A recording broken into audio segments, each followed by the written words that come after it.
Disclaimer: the following Boundless Pod Trap episode contains strong opinions that some listeners may and will find offensive. If you cannot accept or respect others with a differing opinion from yours, then fuck off.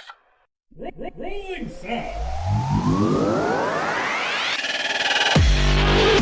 I like turtle. Shush! Alrighty. Let me see your war face. Now, y'all ain't planning on fucking these chickens, are you? Picture it. Sicily, 1920. Aren't we fucking funny? Streaming from the Midwest, right in the middle of the U.S. From Omaha, Nebraska, you're listening to the Boundless Pod Trap, your entertainment podcast where we touch on all topics, from the crazy and absurd to the sacred and profane, and even the useless and unnecessary. The Boundless Pod Trap knows no bounds. And now, here are your hosts.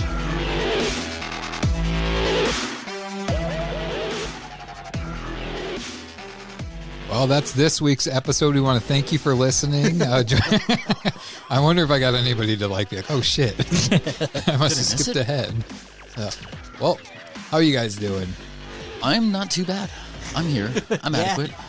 Even though your shirt's misspelled? Yeah, jeez. You can't even spell your own people's country right. That's how it goes. How? Nutella. It's Italia. Italia. I've never heard it called that before. That's how we pronounce it in the old country. Back at the boot. Back on a boot. Yeah. Hey, you can't say a boot. That's not your people's word. That's my people's word. It's a boot, like a shoe. Oh, it's a. Yeah. Sorry, my bad. My bad. That's not a boot. Not a boot. Just I thought boot. That's how Canadians said about. It is. They say a boot. A boot. Yeah. A boot. It's not what I'm talking about. If you talked with an Italian accent, man, I don't know that we could be friends. It'd be annoying. Sorry. Wow. Just dumping it out there. All right, well, that's this week's episode. Your feelings are valid. I must consent to your, yeah. So, we're... I don't think we've ever heard that all the way to the end, have we? With you, yeah, I thought we had to restart it one time, too. Yeah, because of you. We had to listen to 10 minutes of intro. Well, we're starting to get some nice weather, boys. It's not 50 to below zero. Hold on. What do you mean some nice weather, boys? Comma, boys. Okay. We're finally getting some nice weather. Gentlemen. Yeah. Except for yesterday, man. The wind. I went outside at work. That wind, there was all the freaking sand they put down in the parking lot for the snow. You should have seen it blowing. It was like a freaking Jean-Claude Van Damme sandstorm out. Yeah. I was blind for 10 minutes washing salt or sand out of my eyes. But no, I'm excited that the weather's getting nice. Yeah, me too. We can actually maybe do some on location type things and do some video stuff with this and go somewhere. This is episode 20. Yes. Man, we had 20s. No, out of those teen years. Just think about it.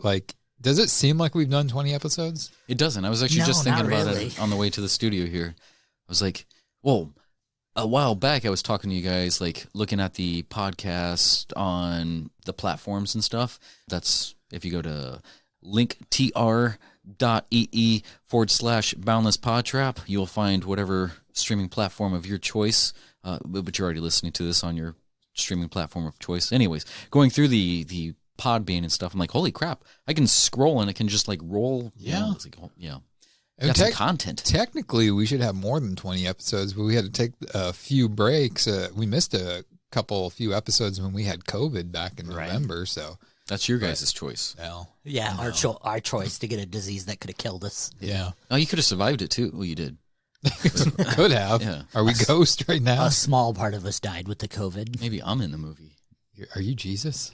Well, some people like to call me. You're not what I pictured you to be like. A lot of people call me God. He has abs. He has ripped abs.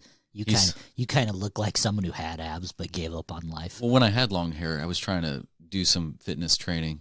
It's like getting fit like Jesus, This is yeah. Speaking, if you're friends with Justin on Facebook, your news feed is going to be filled with pictures of his boobies. It's not filled. There's only a few pictures. No, there's 6 pictures. There's 6 pictures. Like when I first saw that, I'm like, what the? That's too many pictures, Justin. Yeah. But there was the fat boobies, and then there was the not so fat boobies. And somebody milked you. Yeah.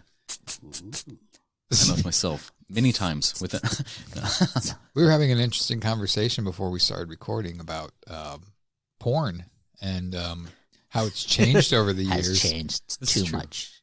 I don't. Do you think it's gotten better or worse? I haven't over seen time? porn in years, so yeah, whatever. I'm not entirely. Are you judging minutes by years now? Last time I watched porn was way back there.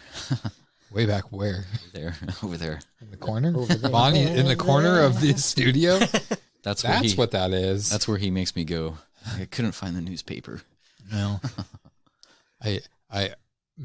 Maybe someday, if you're lucky, you can hear because Justin recorded our conversation about porn. You might, if you join our Patreon page, which does not exist, just give us money. Yeah. And we thought about doing that. That's one thing I don't understand is like a lot of podcasters are people who are trying to promote something like that for like a certain, it's like, yeah, all you got to do is join whatever this for $15, a month. That's less than a cup of coffee. I'm like, what kind of coffee do you get? Right. I don't drink coffee. I could imagine it's probably about that expensive. Well, I look at it like there's a lot of the podcasts I listen to, they have Patreon page and they have a lot of people that actually pay money. And it's like, they announce the people's names. That's part of like the lower bracket is you get your name announced on the episode. And I don't know. To me, they have it's like they record like 6 podcasts. Like they're constantly recording content and like you're only getting a small portion of it unless you pay, then you get to hear a lot of it. And it's like, I don't know that people don't even want to listen to us when it's free. Like, we already name drop on here anyways. Stacy. Yeah, I know. That's $6. Yeah. Well, Paco, and he doesn't listen to everything, but he just calls us out on. Have you guys heard from Paco lately? I did. Yeah. When? We were replacing the fuse box here in the house, so I called him to get some electrical advice. So he took some time out of his day to help me redo the fuse box. You got electrical advice. Do you not remember 5 years ago at the cabin? No, what happened at the cabin? Well, you know how the cabin's not there anymore? That was because Paco tried to install a ceiling fan. Well, didn't go so well. He did wake up in the hospital towards the end of that. We had to Is cut it that short, what happened when he said he fucked 4 nurses? I don't know if that was at that cabin. I don't know. He doesn't talk to me about that kind of stuff. Oh, men can be nurses. He told too. me once he fucked 4 nurses. Men I didn't know. I think he lies a lot. He makes up a lot of stuff. Then again, he is kind of a. It could have been legend. 5. He deflates the numbers for us because. What's your definition of fucked? Because like, man, like my boss just fucked me on this, and I mean, his boss. Did your boss fuck you on that? On what? Your laptop? Because that's what you pointed. You pointed at your laptop. I don't got anything of my boss fucking me on my laptop or anywhere. Your boss bench. Do you need to tell us about your boss fucking you? Let him know. It's a figure of speech. You sure do? No, I'm good. What if you had a hot boss? Yeah. That's what the knee pads in the trunk are for. What if your boss was who's a good old porn star chick? I mean, everybody goes to Jenna Jameson. Yeah. I never was a fan. Yeah, but she's like mid. Well, I'm talking old. What about like Lisa Lovelace? Oh yeah. What is she? I thought she died. Nina Hartley. Who am I thinking of? She's still around. Who? Not Lisa Lovelace. I don't watch What porn, about so I don't know. Vanna? Yeah. What about Vanna White? Yeah. Well, she's not a porn star. I know. I had to She go to posed somebody for else. Playboy, and she did, regretted yeah. it. She regrets that. Wow. I'm pretty sure most people do. Did you know Drew Barrymore was in Playboy? Yeah. Yeah. I coveted that fucking I, book. I think every actress from like the 80s and 90s was in Playboy at some point or another. They had to. When their career started going to hell, it's like, well, it's just titties. I know Justin's not into professional wrestling, but you remember in watching like WWE wrestling when like I never got my Sable, Tori Tori Wilson. Wilson, Chyna, Christy Hemme, I think, was in that. Like, were you one of those ones where you were like at the convenience shop trying to buy one as quick as you could? I looked at the China one just because I wanted to see how big her cock was. But ouch, that's harsh. It's like 1, 2, 3, kid. Oh man. But no, I was never huge into Playboy. Like, I was always pretty shy when it came to sexual stuff when I was a kid. You? Yes, Wow. me. Wow. But when I got a little older, like into my teens, He's like, nope. This makes baby Jesus cry. when I got out of my like awkward, like I was a cute kid up to being like 10 years old, and then from 11 to 14, like I'll admit it, I had a real bad growth spurt there where I was ugly as sin. So Are you still going through it? fuck you. You set yourself up for that. I did. So I was like, yeah, I'm shy. Girls are scary. Yeah. And then I kind of broke out of that. And then I was like, all right, girls, talk to me. I want to fuck everything that moves. So, but from that small section there, when boys were finding girls, I fished every single day. I just played with my worm in a different way. And you smelled their mind. God. Lou Bash, this game can be played both ways. You pick on me enough. I'm coming back at And the you. claws are coming out. I thought we were friends. This is what friends do to Don't each other. dig Okay. too deep, Okay. or else you might get burned by the molten lava. That's going to be a good one. Wow. I don't know. I was the typical boy. It's Hand at job. the- at the Hand right- jobs here and there to my at the, friends. at the right time. It's like, Mommy, I touched a boob. I'm not a virgin anymore. At the right age, that's when I started getting interested in girls. And then I remember- turned 28. Yep. Everything was weird from then on. 30. Started growing hair in weird places. I remember the first girl that I saw naked. It was at a buddy's party, and it was like 20 guys and one girl. And I remember I had to. It was like a New Year's Eve party, and I had to leave, or I was late getting there. And when I got there, I got to the house and nobody's there except my one buddy. I'm like, "Where is everybody?" He's like, "Oh, they're in the bedroom playing Truth or Dare." It's like, there's a naked girl in there. And I'm like, "Oh, cool." And I walk in thinking there's going to be more girls there. And it's like, I walk in and it's like all these guys and then the one girl. And there's like, "Hey, you want to join?" I'm like, "No, I don't really want to. This is weird." She's like, no. Yeah. But that was If he comes, I'll leave. That was the weirdest time. That was, yeah. And that was so weird, like at that age where it's like, there's like 17 dudes with boners and one chick, and you're okay with it. Well, Like, you don't realize how gay it is, but you're comfortable with it. You're like, let's all take out our dicks and jerk off to this one-page Playboy. Okay. Maybe I should have clarified. The guys were fully clothed in the room. It's just like going to a strip club, anyways. I mean, like, Which I still think is fucking gross. same here. Like, I've never had the utter interest or whatever. Like, let's go. It's like if people are going, it's like, okay, I might and as it's well. not like a thing like you go to a strip club to be like, yeah, we're going to see tits, right? It's going to be great. Like, you go to like a social environment to hang out with I go your for the buddies. buffet. Right? Free hot dogs with Yeah. every lap dance. Tits and if it's tots. not there, I'm not wanting it. But like Footlongs. the dudes who go to the strip club to be like, oh man, we're gonna see so much tits and vag. It's gonna be awesome. My dick's gonna be hard for days. Like, no, you're a fucking creeper, dude. Like, we're not gonna surround the stage and see whose zipper breaks first. Like, I had that's to not put my the back reason against the stage. why you go. Like, this is my sister's set, so I'm she's gonna go. And that's not even a joke. So I'm going to say this and you're going to think I'm lying, but this is the truth. One of the reasons I really like going to the strip club was to spend time with like buddies, or the one buddy I'd go with, but it was the music. It was cool to go there at a time, like a few years ago, they would play actually good music. Like they'd play like Korn, System of a Down, Shinedown, like, and the girls actually danced to it. Whereas like the most recent times I've went, it's all that stupid R&B rap crap that it's like every song sounds exactly the same and it just makes you want to go to sleep, and the girls aren't even into it. It's like if you would play something with a beat to it, maybe you would wake up and you wouldn't be so zombified on stage. Rap's got a beat. No, It's just the same beat.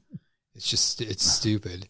I don't know. And that's the thing too about the strip clubs here is that they don't do any stripping. They go on stage and they stand in a circle, they drop it, and then they dance. Wipe off their pole. I thought that you strip throughout the song. I mean, I really like, to me, it's like, do something artistic. Like, I know it's a strip club. That's asking a lot. It's like, get the golden or the ring out and start doing like some little flips and stuff around get the like fucking bands. Like, holy shit. Like the ribbons? Ribbons, yeah. You want to do an Olympic? Like, that was always a thought of mine, was to open up a strip club where it was actually theatrical, where there would be different themed stages where one would have like those silks or whatever, and like she's balancing them on her, and I don't on the cheetah stage. I tip when I go there, but I don't do anything. I don't do lap dances. I don't go to private rooms. I don't stand up and have them, rub their boobs in my face. She just throws the money. I was like, no, get away from me, dirty whore. But like, if they actually like utilize the pole and like are spinning around doing all these tricks and stuff, I will tip a lot more. But it's like, if you're just up there like looking like you're doped up, right? $1, get off the stage. So I've been to the Playhouse before, and those of you who aren't due to our local area, thank you for listening. The Christmas Carol? Is that why you went there? So I've been to the Playhouse, which is our local big all nude strip club. But before, I've only been to one strip club other than the Playhouse. And it was in Manitoba, Canada. And if you've never been to an out of the country strip club and you go to Canada, I highly recommend going to a Canadian strip club. I went to one in Winnipeg when we were up there, and this was 2006. So it might have changed, but so me and a couple of buddies walk in there, and I think it was a lot earlier, 2006, because I think I was 19 at the time. So 2004, we go in, no cover charge. We walk in, and the stage is a circular stage with a pole right in the middle, and there's a conveyor belt surrounding the stage. Oh, it gets so much worse. So there's a conveyor belt. Like you're on a carnival ride? No. And there's the chairs. Like centrifugal force against the wall. You're like, no, it's just a big round stage with an aisle that goes in the back. Around the stage, there's like, it's like a foot wide conveyor belt that's just circling the stage. The girls would walk out, and I shit you not, it was like a bucket, like not quite a 5-gallon bucket, but like half a size 5-gallon bucket, and they would sit it on the conveyor belt, and they would get out and they would dance and do their things. They'd usually get like 2-3 songs. They wouldn't even sexually collect their money. Here's the thing. So dollars are like 5s and 10s and stuff like that. You would put over the conveyor belt on the stage, or you'd hand it to the dancer. But since dollars and $2 are coins, you'd throw it in the bucket that was circling the stage. Gotcha. Like you're paying a toll. Yeah. And like dudes would like flip it into the bucket, and it was like half the fun was seeing if you could flip the coin into the bucket. Not even paying attention to the performer. No, not at all. Sometimes it just lands on the stage. Her heel gets caught on it and down on the... And like... So much blood. And then like if they would flip it and miss it, the girl would like sexily walk over and put her toe on it and like kick it onto the conveyor belt. You're like, right on. So like after the dance was over, she would have to like do the trail of shame, where she would like have to shimmy naked over and pick the coins off the conveyor belt and put them in the bucket. And then she sits on the conveyor belt and goes through the class. And then she like picks up her bucket of like her money and walks back off the stage. But there's that silence. Like the DJ would stop playing music and the house lights would come up, and she would have to like chase her change around on the conveyor belt. That sounds like picking it up. That sounds like some like Council Tucky shit. Like that sounds like stuff that should be going on at the strip club that, I shit you not, is like 3 blocks from here. That place is disgusting. It used to be a male/female strip club, but they got rid of the male half. But too many dicks getting caught on the conveyor belt. It's like, make sure your arm goes up that way, because if it comes on you, you get your arm stuck on the conveyor belt. It just kind of slices it a little bit. Too much pit hair, it gets stuck. But we were sitting there, the 3 of us, and these 2 girls who were at a table like 2 away from us go, "Hey, watch our beers. We're going outside to smoke." No words, just plopped them down on our table, walked outside. You're like, I'm drugging this. Basically, that's what we were thinking. Like, we could roofie the shit out of these 2. Not that you would. I mean, like we could roofie the shit out of these 2 Eskimos, and they wouldn't care. they come back in and they're like, thanks. And we're like, why did you trust us? And they look at us and go, well, two things. One, you're American, we can tell. And two, fucking look at you. Like, we know you're safe. And three, why is one trustworthy? And three, you're not that guy over there, and it's Bill Cosby. Hey. Keep rolling. Do your Bill Cosby splash Fred Durst? I can't. I don't remember how it Do goes. it on the spot. All right. Well, we've talked enough about strip clubs. What about... This ain't porn. We want to thank you. That's this week's episodes. So we're going to go to the next topic, which are strip clubs. So there was a performance place I went to called was it the White Elephant or the Blue Elephant? Pink Elephant? Pink Elephant, I think it was. It was in Amsterdam. That was a strip club name? Yeah. No. Why? That's the worst name. A pink elephant? What do you think of when you think of an elephant? He was mammal? very disappointed. Yeah. A mammal? Oh, okay. Yeah. And it's like they used to do like little performance pieces, and they did have like a little turning stage type of thing. So, and it's like a sex performance too. Like there's a guy who comes up there, and then at the very end, like she does, shoot the ping pong or whatever it was. I don't know if it was ping pong, but then she inserts a banana. Yeah. And then she peels it and she calls somebody from the audience to come up and take a bite. It's like, oh, okay. Peels it with what? Her fingers. Oh, okay. Yeah. And where is she shooting the ping pong? To the audience. Okay. Follow along. There's layers. Okay. No, I get it. It's like an onion. I get it. It's the Justin story. There's layers. No, I'm done. And there's the garlic. What? So I think what the three of us should do is we should go on to Google and I got it up. leave reviews for the Omaha Community Playhouse. No, leave it for Very different playhouse. the Iowa Playhouse suggestions. Like we should just all write more conveyor belts. Garter. You spelled garter belt wrong, sir. Nope, conveyor. So, all right. Well, let's get on to our actual first topic. I don't know, Lonnie, we might start with yours. Yours seems like it's going to be a little bit more fun. Yeah, we'll start with my what my topic. I don't really know what Justin's is. He says I forgot what his was. He says that Justin says his is in line with mine, and mine's not very positive, but no, Lonnie's is. Well, yeah, mine's pretty fun. So, Rob Zombie has partnered up with Universal, and they are going to make a Munsters remake of the TV show The Munsters, which is all the same cast. Yeah, yep. I mean it's going to be strange, most of them being dead and all. No, but so it got my brain flowing, and not having the internet for a couple days this week because one of the internet lines in our neighborhood was down. So, and I really didn't feel like doing a bunch of research on my phone, honestly. So I went ahead and thought of my top 10 hated horror remakes and my top 10 favorite horror remakes of all time. Okay. Now, a caveat to this is me and Jeremy are probably going to argue some of these. I doubt Justin will argue too much on them, but me and I love everything. He's just a happy little butterfly. But me and Jeremy will probably have some disputes on a couple of these. A lot of these I don't like for particular reasons, and we'll get into them. There's 10 of each. I'm going to do 10 and 10, 9 and 9, and down to ones. And these are in particular order, but these are my particular order. Should I tell you my top least favorite? Are you doing your least favorite first? Yes. Oh, no. I'm going 10 to 1. So my 10th. I think I know what your top least favorite. What is it? Even though I haven't seen it. Oh.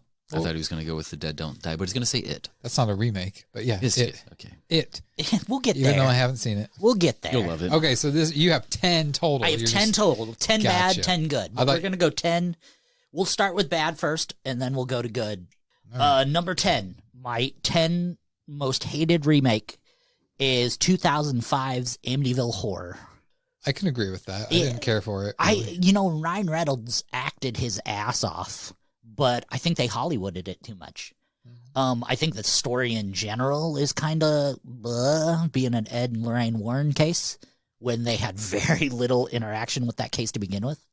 I didn't really like Ryan Reynolds because it's like you're so used to him being the goofy, sarcastic prick and everything, and now he's got to play kind of like a serious role. And I can agree with you on that one. Right. My 10 best. Number 10 on the best side, 13 Ghosts, 2001's 13 Ghosts. I really like with that. Matthew Lillard. I've seen that once. I don't think I can think of anything negative about it. Yeah, it was a remake of a very old movie, but the thing was the original 13 Ghosts was, I think, the very first 3D movie ever made. And the 3D glasses weren't to make anything pop out, but it was for you to see the ghost. So it was kind of revolutionary in its own time. That's pretty cool. So the fact that they were brave and did a remake of it was, would think, pretty good. I like the part where there's so many different or Easter eggs, and they're picking out some legendary creatures once shit starts going awry. Right.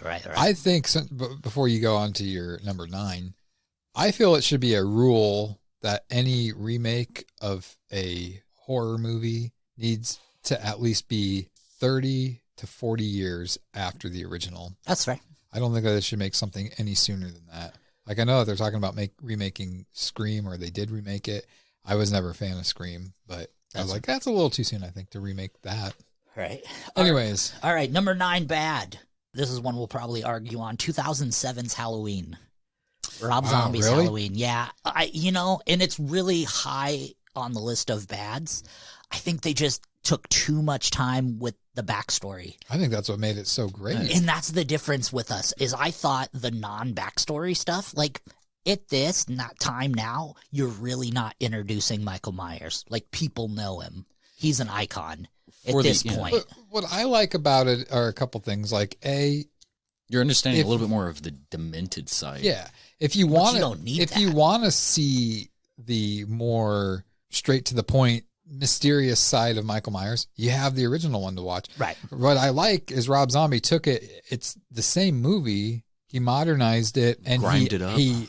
He gave you a backstory, and and to me, I think for him, that was probably the funnest part about that was he got to take this iconic character and he got to build the backstory of how he thought. And I think that's why it was so long. I mean, I respect your decision, but I mean, yeah, I think that is probably out of the iconic, like Michael Myers, Freddy Krueger, Jason Voorhees, Leatherface, out of all of the remakes that we've had of all those, I think this is the best one.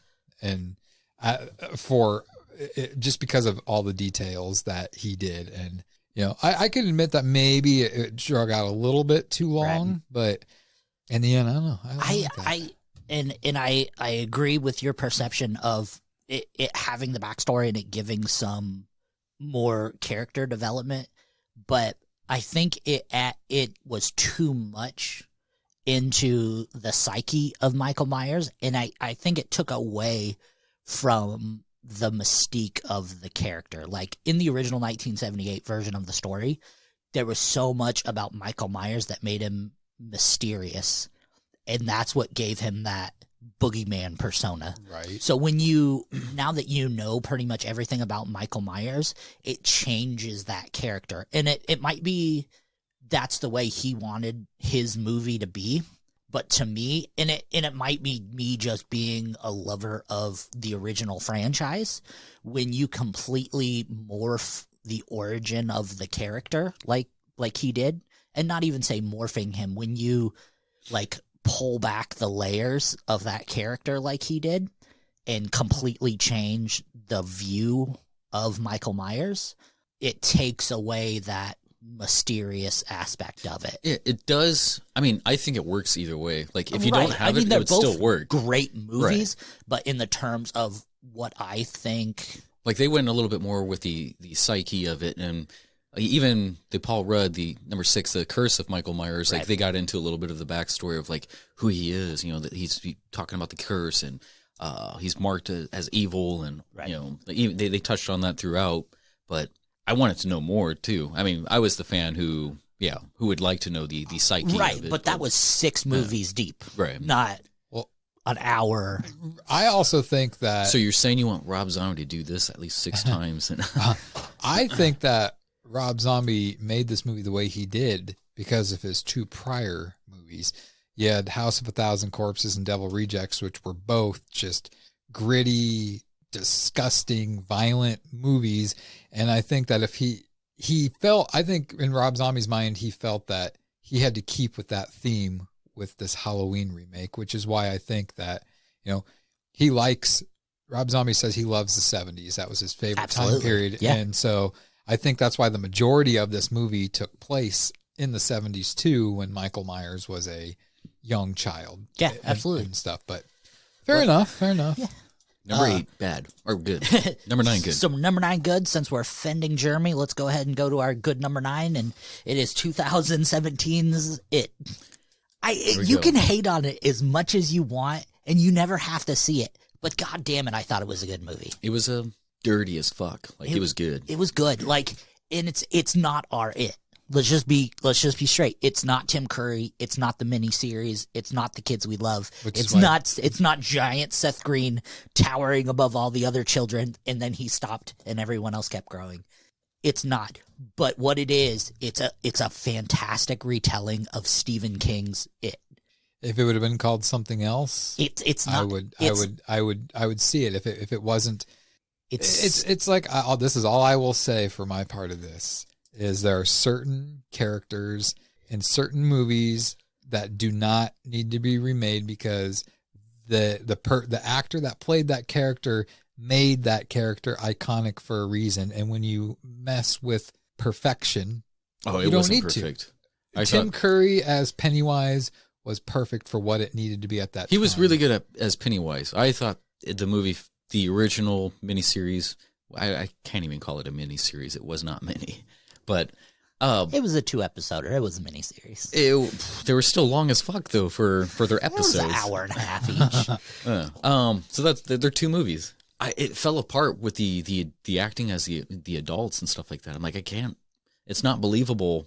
I mean, I was frightened for the Pennywise character, but like the reactions and stuff like that as the adult actors, the kids were more believable for me. Well, there's so much in the second half of the book that they could not do. Yeah, that too. And they touched on some really sickening stuff, like what they were able to do with just playing with your mind in the remake. Amazing. Well, there's so much metaphysical stuff in the book too that would be so boring to put on TV as well. Let's go on. Number 8, hated. 2005's The Fog. Just fucking awful with Smallville Superman. I know I've seen it, but I don't remember it. So Yeah. I probably would have to agree. Yeah, that it was should be real bad. Let's go to number 8, good. 1978's Invasion of the Body Snatchers. I don't think I've seen that one. It's pretty great. Just the older remakes, and a lot of my remakes on my favorites list, there's a lot of older 80s remakes. They just did it better. Like, they took good old movies and just made them better. And a lot of the ones I hate, 2007, 2005, 2006, 2016, 13, 15, 19, 19, 10. Like, they're all in that 2000 brackets of that run of, we need to make a movie now. Well, we're unoriginal. Let's do it. Yeah, Invasion of the Body Snatchers. Amazing story. Amazing actors. Number 7, bad. 2006, The Wicker Man. Oh, yeah. The bees! I think everybody can agree with that one. The bees! My eyes! Good. Number 7, 2018, Suspiria. Dakota Johnson.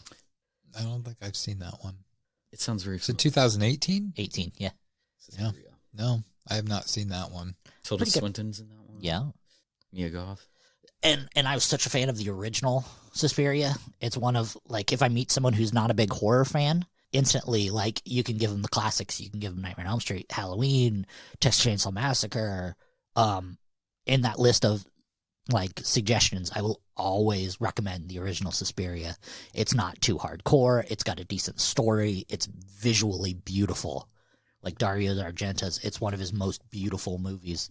Really, it's one of the most beautiful horror movies of all time. Is this, I don't necessarily remember a lot of this, but is this along the lines of like Black Swan? It's about a coven of witches. Okay. Yeah, based on, based around a dance troupe. Gotcha. So where we're at, that was number 7. Number 6, bad. 2016's remake of Cabin Fever. That was one of those, they took such a great movie that didn't need to be remade and remade it. And it was Eli Roth remaking his own movie. You said that was 2016? 2016 Cabin Fever. I'm pretty sure I did see that. It's real bad. It was almost a shot-for-shot remake. How do you guys feel about that? Like, if somebody is going to remake a movie, do you think it should be, let's take, for instance, Tom Savini's 1990 Night of the Living Dead, which basically shot for shot from the original Night of the Living Dead, and then you have, like, Rob Zombie's Halloween, which it had some of the shots from, like, the original, but it was his own thing. I feel like if you're remaking something, you should make it your own. And you should take some of those iconic scenes and... There's like remakes, reimaginings, reboots, all that. Like, I think it works sometimes. Like, I believe you guys are not fans of like the newer Carrie, but I thought that was amazing for what it was. Because it's a shot for shot, pretty much, except with cell phones now. Right. But, I have one on my list here we'll get to eventually that is 100% a shot-for-shot remake, but it was originally a foreign film that was brought to a Western audience. Literally, it is a verbatim shot-for-shot remake. Starring the same actress? No. Okay. I thought you were going to say Let Me In. Well, that's on the list, but... We'll get there. That's not 100% shot-for-shot remake. Keep going. Shut up, Justin. Justin. Just shut up. Which takes me to number 6, 1988's The Blob. Absolute fantastic. Such a corny movie from the 50s that they took and actually made it scary. Somebody had... I thought there was... I mean, there's always rumors. There's rumors that Rob Zombie was going to remake it. Yeah. Okay. I wasn't imagining that. I don't foresee him doing something like that. I was super jazzed when I seen that. But no, the 88 remake had so campy was the 50s with Steve McQueen. I think it was Steve McQueen. So like for its time, it was just great. But then the 88 remake was just so dark. Like they took such a goofy, campy movie and actually made it dark. I was impressed. Which that's kind of a cool idea to do that, to take something that wasn't very scary to begin with and then give it some like actual intensity. Yes. Turned up the volume on it. All right. So here's where the list gets good because I was originally going to do I wasn't good up to now. I was originally going to do a top 5. So these were the ones that I actually had heart into, and those 5 were just like meh. Okay, so number 5, hated 2013's The Evil Dead. Yeah, I did not like that movie at all. I don't think it should have been called The Evil Dead. Absolutely not. I did like the movie, just not for the franchise. I didn't even like the movie itself. I thought the movie itself was even pretentious. Well, it's kind of like what you said just before about The Blob, is that the original was supposed to be campy and fun, where this one took it to be more on the serious side of things. Right. And I don't think that it should have been that way. Well, they tried too hard to make it serious. Like, even small things that could have been simplified, they tried to up it. Like, why in the climactic finale is it raining blood? Like, I understand that there was a lot of blood in the original, but you don't need it raining blood in the climax of the movie. That is just too much. They had leftover blood. They had to get rid of it somehow. Right. Call Benito Garcia. He'll take it. I think what I really liked about that one was just the comedic relief of the pothead dude. And that's just such a trope at this point. Good. 2011's Fright Night. I really liked the 2011 remake of Fright Night. I thought Colin Farrell did an amazing job. I like both of them. I think they both have their ups and downs, but it didn't try to be better than the original. It was just a good movie. Right. Like, it knew that the original was a classic, and it's like, okay, we're okay with that. Let's just do what we can do. That's one I need to rewatch again. Yeah, I watched it when making this list, and I was just blown away how good it was. All right, number 4, 2015's Poltergeist for bad. Yeah. Fucking garbage. I didn't even finish the movie. Who was the most iconic character in the original Poltergeist? What the fuck's her name? The little girl to Yeah. me. I mean, Yeah. When you say the word or the movie Poltergeist, the first thing most people envision is her, Carol Ann, in front of the TV. And then the second person you envision is the psychic. Yeah. The little tiny woman. This house is clear. It's clear. And you replace her with a large British man. It's fucking stupid. Like, come the fuck on. Like, all I want to hear is a tiny British woman going, "It's okay, dear." And the original, let's not forget, had Craig T. Nelson. You can't go wrong with Right. Coach. You moved the headstones, but you didn't move the bodies. He's doing Just so he's doing bad. Bill Cosby. That movie had so many, like, have you ever watched the thing about the curse of that movie? Oh, yeah, absolutely. Oh my gosh, the amount of things that happened. Poor girl. What did she ended up, she had so much wrong with her. Yeah, like, I know she died halfway through the filming of the third one. Yeah, I'd have to look it up, but yeah, I mean, there was just, like, the oldest sister, she die right after wrapped filming, up? yeah. Then, yeah, oh. So Poltergeist bad for number 4. Number 4 good. Justin, you shot the nail on the head. The 2010 remake of Let Me In. Nice. The original Let the Right One In. Remake version Let Me In for the U.S. audience, starring Chloe Moretz. Yes, I know I've seen it, but I don't remember much about it. So here's the difference between the Swedish version and the American version. The Swedish version, they pushed really hard to make it a vampire movie. Like, they made all the chills realistic, and they made the children actors legitimately in fear. They made you scared of Ely, and they made you legitimately scared of the possibility of there being a vampire. Now, the American remake, they made you care about the relationship between Oscar and Ely. They really heightened the friendship part of it, Right. not the fear part. Right. So when Ely strikes, you are almost like, oh shit, this is a vampire movie. Like, when the original happened, it was like, oh shit, she's taking him out, boy. Where in this, Taking him out, boy. taking him out, boy. Where in the American version, you're just like so wrapped up in the emotional aspect of it, and then like, oh fuck, this is a vampire movie. I forgot about that. Like, you're so wrapped up in like, are they? Aren't they? Like, you forget that. Well, one of them's a child. Such a good movie. All right, Worth a watch. Very soft. very worth a watch. Trickle. Hard love. I've seen it. I just don't remember much about it. Number 3 for bad. I was so disappointed in this movie. The top 3 worst are 3 of my favorite movies that they remade, and they were all fucking garbage. So, number 3, 2019's Jacob's Ladder. Oh. Fucking awful. Haven't Like, it's a seen it. completely different movie that they just threw the title Jacob's Ladder on. Haven't seen it. So awful. Have you seen the original Jacob's Ladder? Yeah, it's been a while, but yes. It's not even the same movie. Like, it's so bad.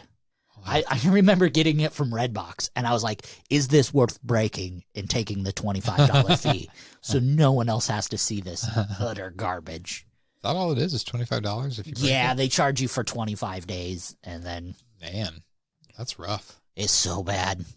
Not even worth talking about, so bad. Number 3, an exact, like literally verbatim, word by word, shot for shot remake, 2007's Funny Games. Haven't seen that one. So good. I don't even think I've seen the original. I believe it was. Let me peek on where it was from. There's a 97 and then a 2007. Yeah, where's it say the 97's from? What country? 97 is... But yeah, it's an exact shot for shot remake. Amazing film. It's a home invasion movie that has a fourth wall break in it. It's about two brothers who break into a house. It's a comedy type? No, Or, no, It's a not at all. It's a- drama thriller. Yeah, it's got Naomi Watts in it. Just absolutely great. I think it's Naomi Watts and Tom Roth. It Or Tim looks like a Roth. lot of possibly Polish or German names. So Could be German. I think in German. But amazing. Amazing if you like home invasion movies. If you like The Invitation, you'll love this movie. Tim Roth. Okay. I have to add that to my list. Do. All right, number 2. We're getting into the serious ones. My second favorite horror movie of all time that they remade and made shitty. Wait. Oh, okay. Gotcha. I was like, it's number 2 shitty, but Number 2 shitty.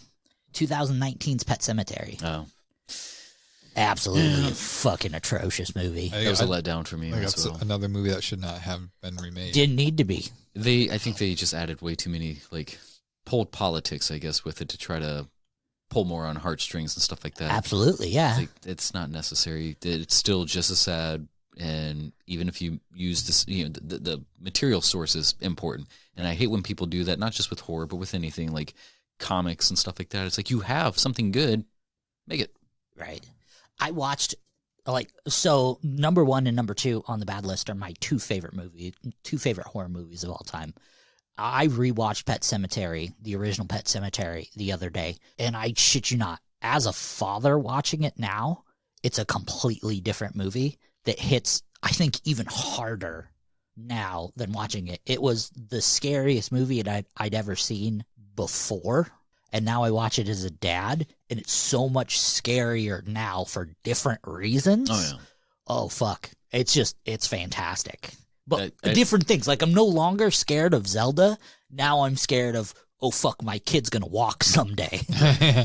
And there are a lot of semis that drive on this road. That's just with anything, though, not just with vehicles and stuff. I remember a time being at, like, a La Festa, one of the Italian little festivals that we have locally, and my girls are, my daughter, I guess we only had the one at the time, but she's playing like right next to us. And then I lean over to get into a picture, and then I turn back around, and then she's gone. I'm like, what the fuck? I scour like this whole area, and yeah. That's how I'm not a father, but like with my niece, whenever we go to my sister's house, they have a lake beach in their backyard. And like from their back door to the water is probably about like 20, 25 feet. And like, I know that my niece and my youngest nephew, they like to play together, and it's like all the adults are upstairs playing and they're down. And I'm always worried, like, oh my God, she's going to unlock that door. She's going to wander off and she's going to go into the lake. It's a different type of fear when you have to, as a parent or a guardian or something like that. It's like when movies play to that fear. Yeah. Look out. Look out. Get you in your heartstrings. Number 2, greatest remake, 1986, The Fly with Jeff Goldblum. Oh, yeah. Yeah. That's one of those old, like, glistening. I didn't think, like, I had to go, wait, there was an original one of these? Sure as fuck there was. I guess maybe deep down I didn't realize that there was. Yeah. The Fly was a remake. Yeah. So it can be done. An iconic character can be remade, and Jeff Goldblum as Dr. What is his name? Not even the same. Next. Brundle. Dr. Brundle. Okay. So, obviously you know what my number 1 hated remake of all time is. Do we? What is it? Number 1 hated remake of all time. I think I know. Is A Nightmare on Elm Street. Ah, 2010's A Nightmare on Elm Street. I had to think for fucking gutter for whatever trash. reason I thought that you had already said that one. I'm like, okay, but No. And I gave it a chance. Amazing. I gave it 2 chances. I gave that one a chance, and that's one of the main reasons why I will not watch it, because I was let down. I seen it on midnight, and I seen it at the 9 a.m. showing because I thought maybe I was too tired and thought, man, this movie can't suck this bad. And I went and seen it at 9 a.m. and boy, I was right with my original. The only thing about the remake is his looks more like an actual burn victim. Like a burn victim, yeah. But that's not what people like. They like that original look of Freddy that was a little bit more embellished a little bit with the burn skin and whatnot. But yeah, that is one of the main reasons why I will not give this It remake a chance, because this Nightmare on Elm Street one ruined that for me. Oh, come on. Suck it. This guy. Any guesses on what the best horror remake of all time is? Oh, let's see. What year is it? Texas Chainsaw. 82. 82. What came out? Oh my gosh. I know I can envision it. I'm gonna go ahead and. Is it The Thing? The Thing. Is it 1982? The Thing, starring Kurt Russell. Kurt Russell. Kurt Russell. Kurt Russell starring in The Thing. And it was remade after that one too. Like there's been 3 versions of The Thing. One in the 50s, one in the 80s, and one in the 2000s. And it's just, they got it right in the middle. They should have stopped at that one. We can Just get, such an amazing film. we can get used to. I give it time. I imagine it being any time from here on out where we don't have to worry about a remake. We're going to have a remake of the remake. Remake of the We're remake. going to start having 3 remakes now of everything because nobody has an original idea. Remake. So there are 2 remakes that are my favorite. They're my number 1 and number 2 remakes. You did not mention. Texas Chainsaw Massacre. No. No? What? The Ghostbusters. The first one is... My list was just going to be my worst hated 5 through 1 Ghostbusters. No. But I wanted to stick to horror. My first favorite remake is Last House on the Left. Okay. I thought it's a good that one. the original was great, and I just thought that the second one is kind of like Rob Zombie, where it was along the same lines, but it was modern. Okay. And it gave more grit and violence to it. I love like how you were talking about with the funny games. Like I kind of like those revenge movies, and Right. like, you know, the parents getting the revenge on the people that raped and almost killed their daughter. And then one of my all-time favorite remakes Hills is Have Eyes. No. That's Night a good of the one. Living Dead. No. My Bloody Valentine. No. How about I just tell you? Dawn of the Dead. I Spit on Your Grave. Oh, yeah. Man, you're into the rape revenge movies, aren't you? It's not. The original was so much better. So let me tell you about the remake of I Spit on Your Grave. It's a lot more hardcore. It is, and I was going to turn it off when the rape scene came on because I thought this is just too much. They're going too far. It's way too long. But they made it well. Yes. Like it was When she got as her much as you could say, revenge.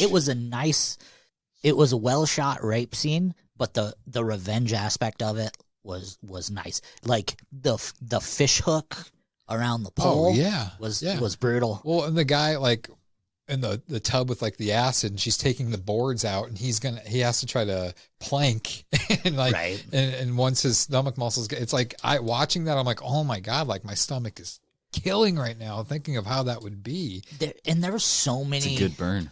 There were so many that I wanted to put on this list. Like The Hitcher was great. Martyrs was great. Maniac was okay. And then there were some that were fucking brutal. Like you said, Friday the 13th wasn't that good. Texas Chainsaw Massacre I thought was really good. Texas Chainsaw was fucking awful. I like the Leatherface one that just Leatherface came was out good, yeah. a couple years ago. I think the 2009 remake of Friday the 13th, I liked it when it first came out, but the more I watch it, I'm like, I don't really care for Jason protecting his pot farm isn't a good way to sell a Friday the 13th movie. it. I like Derek Mears, who plays Jason in that one. Right. He was a good Jason. He did good, and I think like giving him being able to run and like have agility, I like that. Right. Because it almost kind of gave Jason, humanized him. Right. And it wasn't necessarily a mongoloid like he became in the originals. Willard. That was a good remake. Is that a remake? Are you just looking at the list now? Yeah. Quarantine was a good remake. Yeah, that was a shot for shot remake with Wreck. I liked the originals better for those.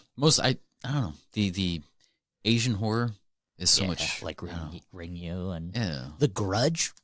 I hated that remake, and I hated the remake of the remake.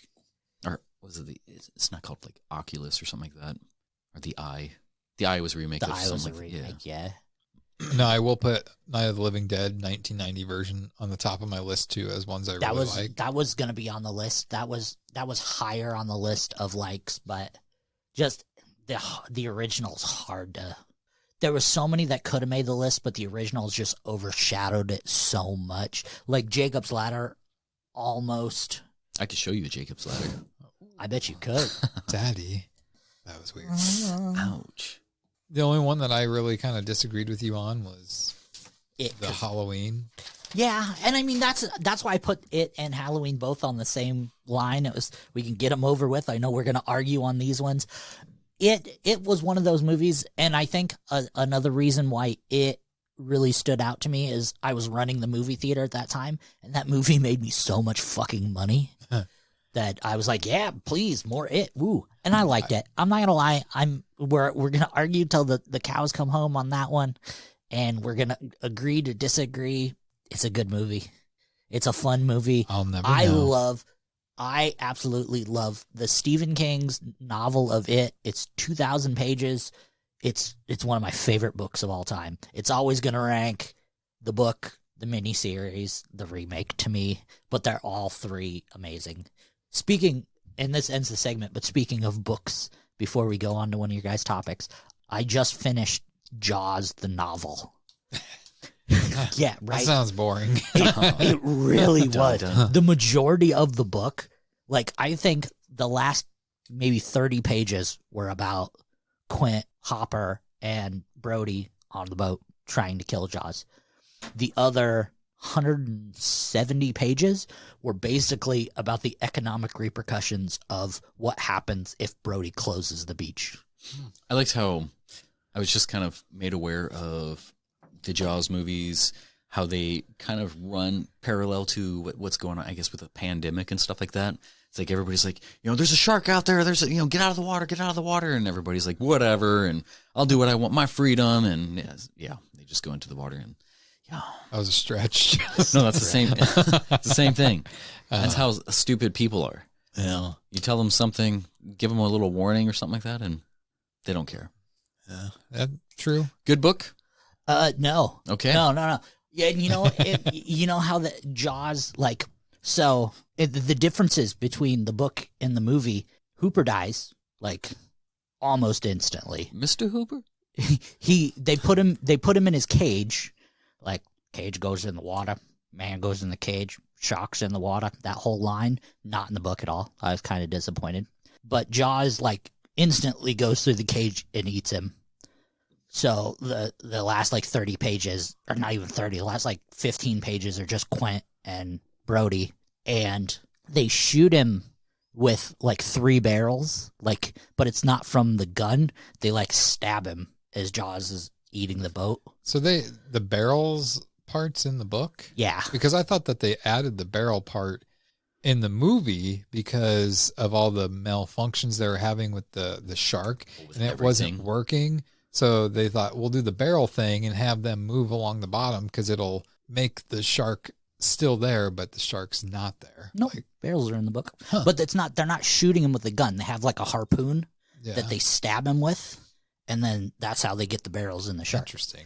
But how it is Jaws is eating the boat. They're stabbing Jaws with the thing, and the boat sinks, and then the boat's slowly but surely, like, the boat's sinking, and Quinn's tied to the boat, so Quinn drowns as the boat's sinking, and Brody's, like, floating in water, like, barely alive, and Jaws pops to the surface and swimming at him, getting ready to eat him, and he opens his mouth, it goes to eat Brody, and then just dies and floats to the surface and then sinks. Like, that's the conclusion of the Book of Jaws. The movie ending is so much better. Right? His line, smile, you son of a... Of course the movie's better than the shark just dying. Well, that scene, though, when it's like, head is gone, and it's just like that angelic music playing as all the blood's just pouring out. Right. They definitely Hollywooded the movie, but... That's definitely a movie that we should review on our second podcast, the BPT movie review, which... that's this week's episode. We want to thank you for listening. Yeah. So before we go on to our topic, we should talk about that. We did this this past Monday. The new BPT movie review, Pulp Fiction, was released, and I'm getting some pretty positive reviews on that one. I think people are actually liking that compared to this one. And we're going to actually, a week from today, we'll be doing our second BPT movie review, and we'll be doing Lonnie's pick of the Dead Sounds so cute when you Don't say BPT. BPT. BPT. The Dead Don't Die. You both give me that, like, look. Hey, no, you got to tune in to find out what we think about the movie. That'll be this upcoming Monday. BPT movie. Check it out 002 episode on your streaming platform of choice. All right. This podcast. So moving on to the next topic. Does yours piggyback off of mine, or does yours go first? It doesn't matter. Well, since this is my episode, you get to go first with yours. Fuck. Okay. All right. So, Lonnie and I can leave the room because you're just going to be reading. Fuck you. Okay. Lonnie. Yeah. Since you are the only other person in this room with a penis, That's Dear penis. Justin, I was telling you that in confidence. Since you're the only other person in this room that has a child, Okay. upon hearing the news of your child, how important was it to find out the sex of him, find out the gender? I wasn't super concerned. His name was going to be Moxley regardless if it was a male or female. Universal. Yeah. So I was positive it was going to be a girl until the baby reveal. You just got way too much estrogen. Yeah, it's the joy of eating vegan. Was that a knock on vegan? How No. could you? Poor vegetables. No, I wasn't really super concerned about the sex of the baby, but when the reveal started getting closer, I started getting more antsy and more thinking about the struggles of boys versus girls and girls versus boys. But how much of that was my OCD and how much of that was legitimate caring? Right. There's a lot of people who maybe not a lot. There's quite a bit of people. One in particular he just had a kid, and he said he didn't want to find out what the sex was until, the birthing. Right. I was like, man, I don't know if I could do that because I have to be prepared. That's one of the pros, I guess, of knowing the sex of it is like you can prepare, like get all the clothes and the things that you need, mainly the clothes and stuff. But I have 2 daughters myself. You have a son. Let's talk about. I have nobody. You're out of this now. I am. Out of this. Mute me, please. My topic is about gender reveal parties. So, I can add to that because I have to blow up a lot of balloons at my work for that.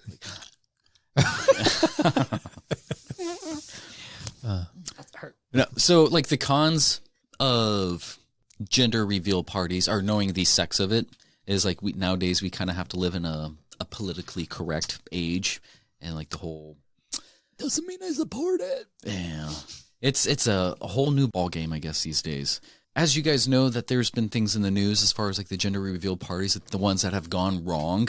It's like, yeah, I like watching those. like there's some minor ones, some tame ones. Like in Australia, there was a car that kind of did like a little burnout to produce some smoke, and they had the color smoke, and the car caught on fire. Like the wheels just flamed up. Nobody was injured or anything, but I mean, you just ruined a really nice car. All 4 tires, it looked like. There was another one, like this dude was holding a beer or something, and he was supposed to kick this soccer ball or some sort of ball, and he kicked, but like he took his shoes off and he kicked in the grass, and he slipped. And it was a very not so fun video to watch because he fell after he kicked, and then he rolled back onto his back, and then you can see his ankle like twisted, like it was he broke his ankle. Surprise! It's a compound fracture. Yeah, but there's worse things. Like in 2008, there was a woman, Mrs. Carvundidis, something like that. She revealed a pink cake, by slicing up the frosting and seeing it's like, oh, it's pink, it's a girl. And then that just it went viral when it was all the craze. People were trying to do outnumber and go viral themselves.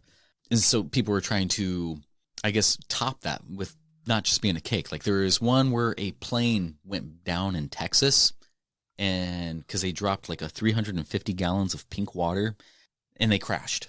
But the pilot and the passenger survived that.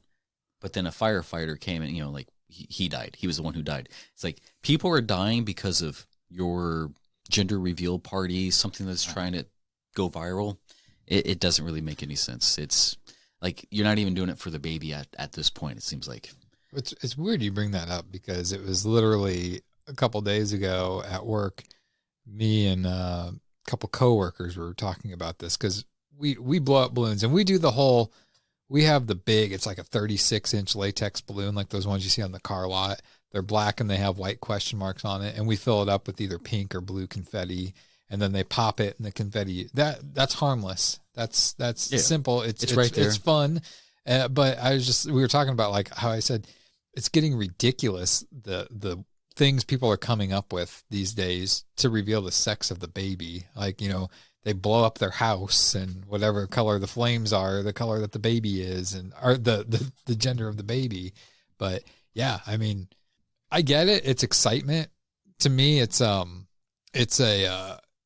exciting, I think, for the parents, because the parents and maybe like the grandma, the grandpa, because it's somebody that they're going to be living with all the time. That's part of their family. But like for like the friends, like if you guys invited me over for a gender reveal thing, like I'd be there. I would have fun with it. But dropping off some diapers. Deep down, I'm just like, I mean, it's not what it needs to be. Well, they try to make parties or celebrations for anything these days. I mean, like I didn't really have, like, we had a little bit of a baby shower, and I think at that point we already knew the sex of it, so we were kind of discussing, and we didn't even go all out for that, but that's just not our thing. I mean, to each their own. You're allowed to celebrate how you celebrate, Right. But when it comes to life-threatening, so you're talking about, like, grandparents and stuff. There was another one, a 56-year-old grandmama who was killed getting her head gashed from a piece of metal shrapnel.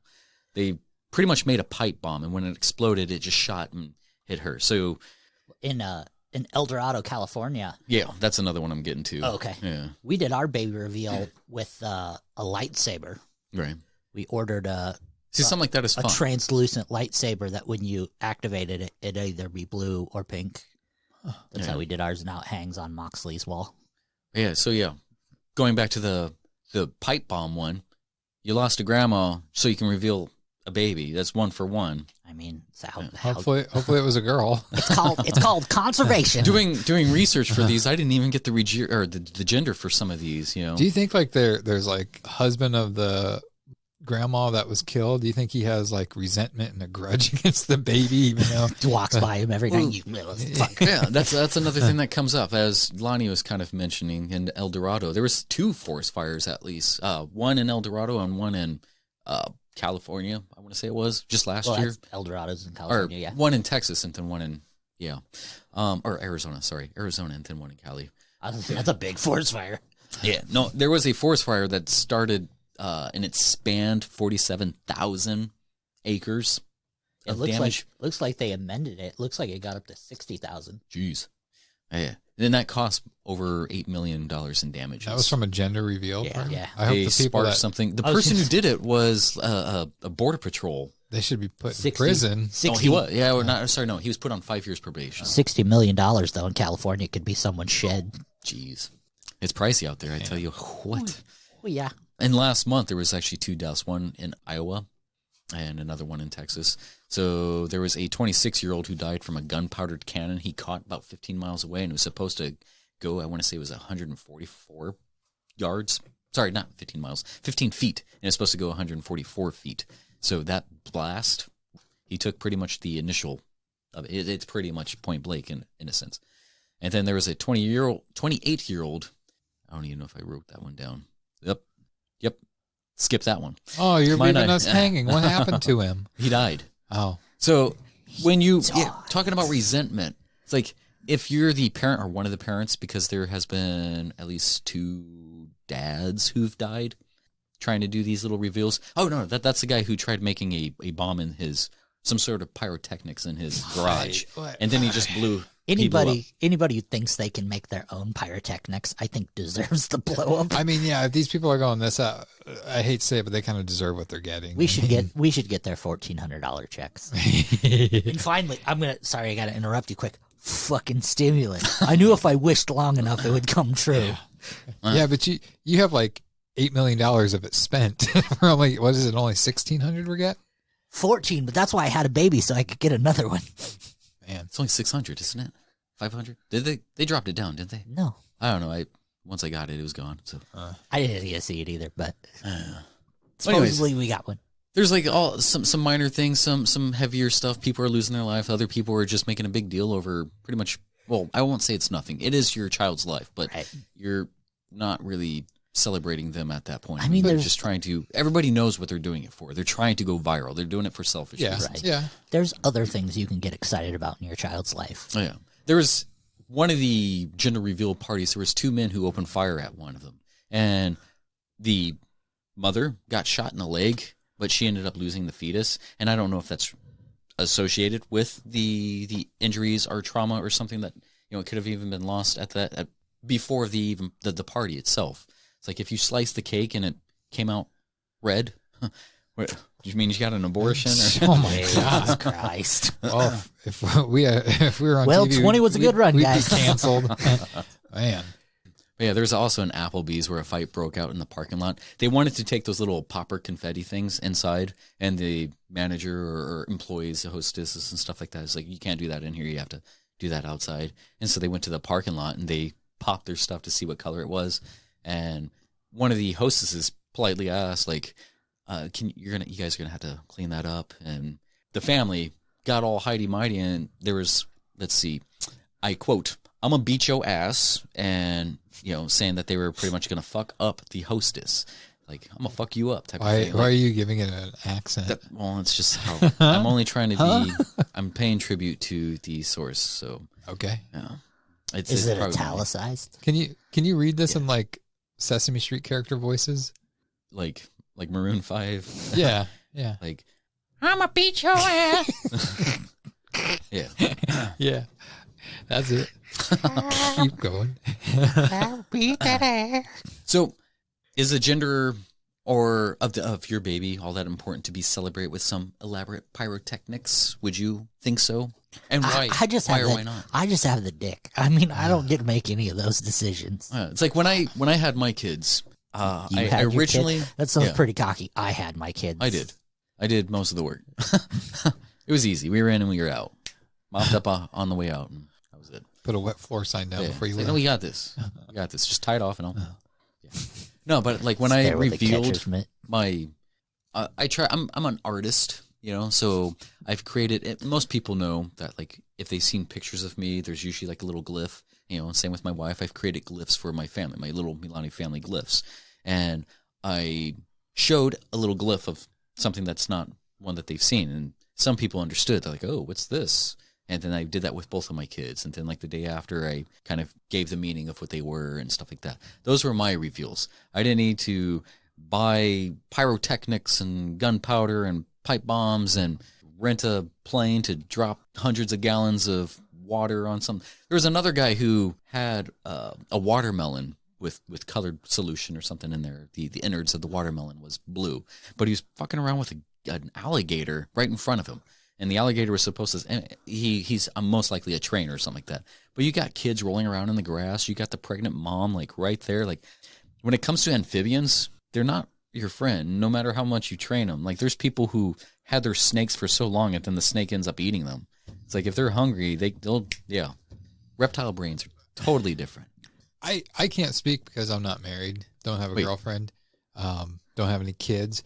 But to me, because usually the parents don't know either at these gender reveal parties. To me, I think it's more intimate for the husband, wife, boyfriend, girlfriend, whoever are having the baby together, to find out together in the intimacy of like the doctor's office from the doctor, so they can share that moment together.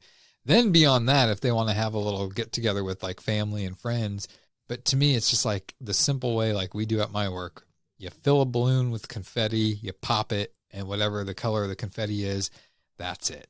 I don't think. But again, I would, for my wife or girlfriend, whoever she would be, for her, if it's like a dream of hers to have like this big, outlandish kind of cool, maybe viral type of gender reveal, then okay, we'll do it for you. But I'm not going to involve something that's going to endanger the lives of anybody that's there. You don't need fireworks or when you involve gunpowder into your fireworks and stuff like that. Like, ooh, yeah, so that's kind of a recipe of disaster right there for the kid themselves. Like when they grow up, it's like, hey, you were pretty much the cause of a 60,000 acre forest fire. So how do you take that? I mean, the kid, when the kid grows up, he'd be like, they're going to show him newspaper clippings of like this forest fire. Like, that's me. That was because of you.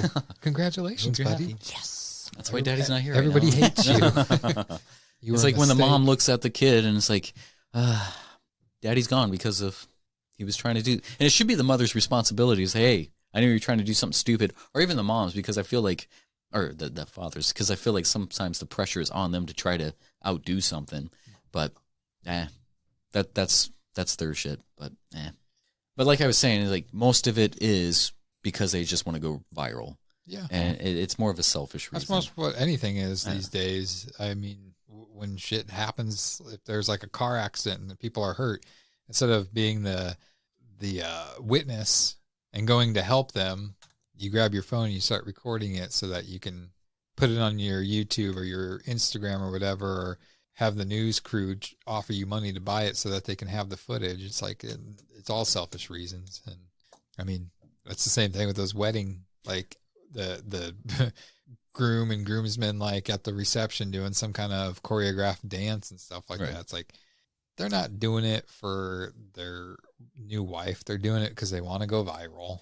This was actually going to be there's a lot of meat on this bone that I was going to do a 2-parter type of thing. So we have like the gender reveals, and I was thinking about doing like a proposal type of thing. Right. They do stupid things for both of them, but this is going to be strictly gender. And today with just gender alone, you know, people are like, well, there's over 26 genders, or, you know, like there's not even a number. There's a spectrum. It's like, well, science has just the XXY chromosomes to reveal like your sex or something like that. And I understand that there's a valid point to section that off when it comes to emotion, or because that there was something there, but there's also something more for like the facts and stuff like that.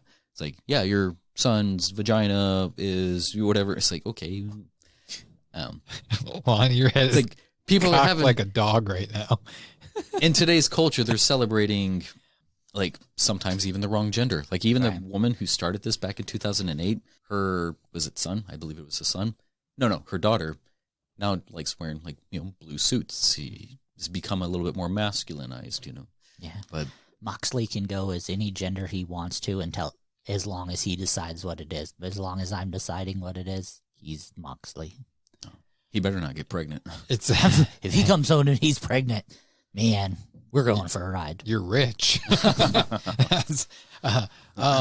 Well, the funny thing is, like, when people come into my work and they have the sealed manila envelope from the doctor's office and they give it to us, and we're the only ones that see it. Did you give them the receipt? It's like, yep, and it has the pink. We literally have to have 1 or 2 other people look at it and verify that it's a boy, it's a girl. Because I think one time they did it and it was wrong because of the way I think it was worded. It was just like, I don't think that was a very happy moment for the people. But yeah, we have to definitely have a couple people verify what it is. And that's kind of when somebody gives that to you, it's like, wow, this is like power's in your hands. It's a responsibility right now. And 2 stories with this. One, I've always wanted to fill a balloon, one of those balloons with green confetti. So when they pop it, people are like, what the fuck? That was one of my things too. It's like, what happens if you do like different colors? There was a gender reveal where like 7 different color balloons came out and they're like, what is it? Yeah. Well, and then the other story I have is you have to have 2 people when you do those balloons. And usually I'm the one that has to like pull the balloon apart, which is a workout because it's like you have to stretch it pretty far to put all that confetti in. But I was blowing it up and I said, these are 36-inch balloons. So they're huge when they're blown up. The people were in the store. They didn't know what it was. So I had people verify that it was a girl. And they're just like, well, I was like, I'll page you when we're ready for you. And I was like, yeah, we'll just be walking around this area. So I get the pink confetti in, I'm blowing it up. I tie the balloon off. I get the blue and pink string on it to throw them off. And as I was letting it go up into the net above there, well, the net is being held on by zip ties. Ooh. And we cut the zip ties so it's a sharp thing. As I let it go, it hit one of those things, and it was the loudest poosh. And I remember the cashier that was on the South registers, he could see, and he was just like, huh, because I was getting covered in pink confetti, and he was just like, that was the most beautiful thing I've ever seen. But then I'm just like, oh my God, these people. Were they there? They weren't near, but they could have been walking over it because I said, I'll page you, or I was like, give me about 5-10 minutes. And I'm like, oh my God, there's pink confetti everywhere. But if he can see it from the register, I was like, they could probably see. I was like, there's no way I'm going to clean this up in time. So you just grab every other color. So I grabbed blue confetti and I just started throwing it all over the place too. That's probably the smart thing to do. But oh my God, I was so scared that they were going to come by, and I'll be like, if they would have saw me, I'd be like, it's a girl. But yeah, I told them at my work, I refused. I don't like doing those anymore. It's too nerve wracking for me. But well, that was your topic. Oh, that was my topic. So are you trying to tell us something? Are you and Crystal pregnant again? What is it? We don't know. Oh, we don't know. We're not trying. Oh, We ain't doing that. That's sinful. Well, I guess I see where that kind of leads into my topic. So, it was a couple weeks ago now, I think. The whole last week at least. Mr. and Mrs. Potato Head situation, the whole cancel culture type thing is striking again. Now, which should not be talked about. Now, for those of you that don't know, Hasbro, who are the creators of the Mr. and Mrs. Potato Head toys, are changing the name to Potato Head. Now, here's the thing. At first, when I read this, I go off of I wasn't reading it, and I was going off of what people were saying on social media. And everyone was just like, oh, this is so stupid. So cancel culture, this and that. And I was like, it made me mad. I'm like, this is the stupidest thing. But then I read into it a little more, and it was the fact that Hasbro was basically getting rid of the Mr. and Mrs. for labeling purposes. Right. But the toys themselves are still going to be called Mr. and Mrs. Potato Head because they want to expand on the family of the Potato Head family. So you're not just getting, Mr. and Mrs., you got the baby Potato Head, you have Grandma Potato Head and stuff like that. And I was like, are you saying that you benefit for looking into it rather than going off of the reactions of the regular people? Well, here's the thing, because I actually got called out by somebody because I put a post up about it, and it was just a snarky thing where I was just like, dear Potato Head, I'm sorry that I called you Mr. and Mrs. all these years. That was very insensitive of me. And somebody called me out on it and was like telling the facts. And then I'm like, yeah, I probably should have done a little bit of more research. And I did. And I'm like, okay, I can admit I was wrong. However, it has been stretched to the point where I think Hasbro was saying that as a cover. I think they were getting a lot of people, especially, basically there's a bunch of people out there that don't agree. They don't think that these toys, they agree that they think they should be gender neutral toys, and that there shouldn't be labels on it as Mr. and Mrs. and stuff like that. And the more I started reading about that, and there's groups like GLAAD, GLAAD or whatever, and LGBTQ, they're all in agreement with this, that this needs to be more gender neutral toys and stuff like that. And that's when I'm really starting to get angry. And it's just like, a part of me is feeling like Hasbro was getting a lot of flack, and then they just bit the bullet and bought into it. And they're saying that we're doing this so we can expand the line. So I guess we'll start off by, what are your guys' take on this whole situation? My original thought, I was kind of seeing the masses just spread the information, and I also as well looked into the source of it. I didn't look far into it to see if there was an original posting as far as Hasbro's release with this. It's it's still the Potato Head family. You still have Mr. and Mrs. Potato Head. You take all of the features off of Mr. Potato Head, you put female features on it, it's Mrs. Potato Head. It doesn't matter. It's whoever. You're building a face, and they're not even people. They're potatoes. Right. Yeah. But so it's that's what makes this even more fucking ridiculous. Exactly. It's a potato, and this is the thing. People can live their life how they want to. I will support anybody. If somebody is born a male, but they want to transform into a female, I will support them 100%. Everybody can do what they want. But when you're reaching to a toy that was, what was it, 1930s? I think I wrote it down, the year that the Mr. Potato Head was released. I'll pick it up here. 1949. A toy that's been around since 1949. It's older than most of us. Yes. And now all of a sudden we're having a problem with it. And that's because of the political correctness, the cancel culture. Everything is just being inflamed. Well, they want to take everything down. But was there an issue with kids having problem playing with gender specific toys? No, I don't think my niece or my nephews, when my nephew's playing with the G.I. Joe, that he gets offended, or my niece gets offended that my nephew's playing with the G.I. Joe. Granted, there are parents out there who is no kid of mine is gonna be playing with the Barbie, or right. You learn that stuff from your parents. The kids are playing with the toy. They don't see it like this. They don't care if it's a Mr. or Mrs. It's we shouldn't either, because the more we spotlight that, they're gonna see it as an issue too. Well, and this is the thing, is it starts, I thought toys were a safe thing. It's not. Like, I could understand if a toy was, blatantly making fun or being racist towards a specific race or gender or whatever, but potatoes that you interchange their arms, their eyes, their feet. I don't know. The next thing I feel is G.I. Joe going to have to just be known as G.I. from here on out, because Joe is a more masculine name and it's usually a male name.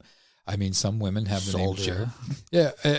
And then is Barbie going to have to change the color of their box from pink to a more neutral color, like gray. A green or gray or something like that? I just, where does it end? Like, this society is that bad to where now we have to pick on toys. Right.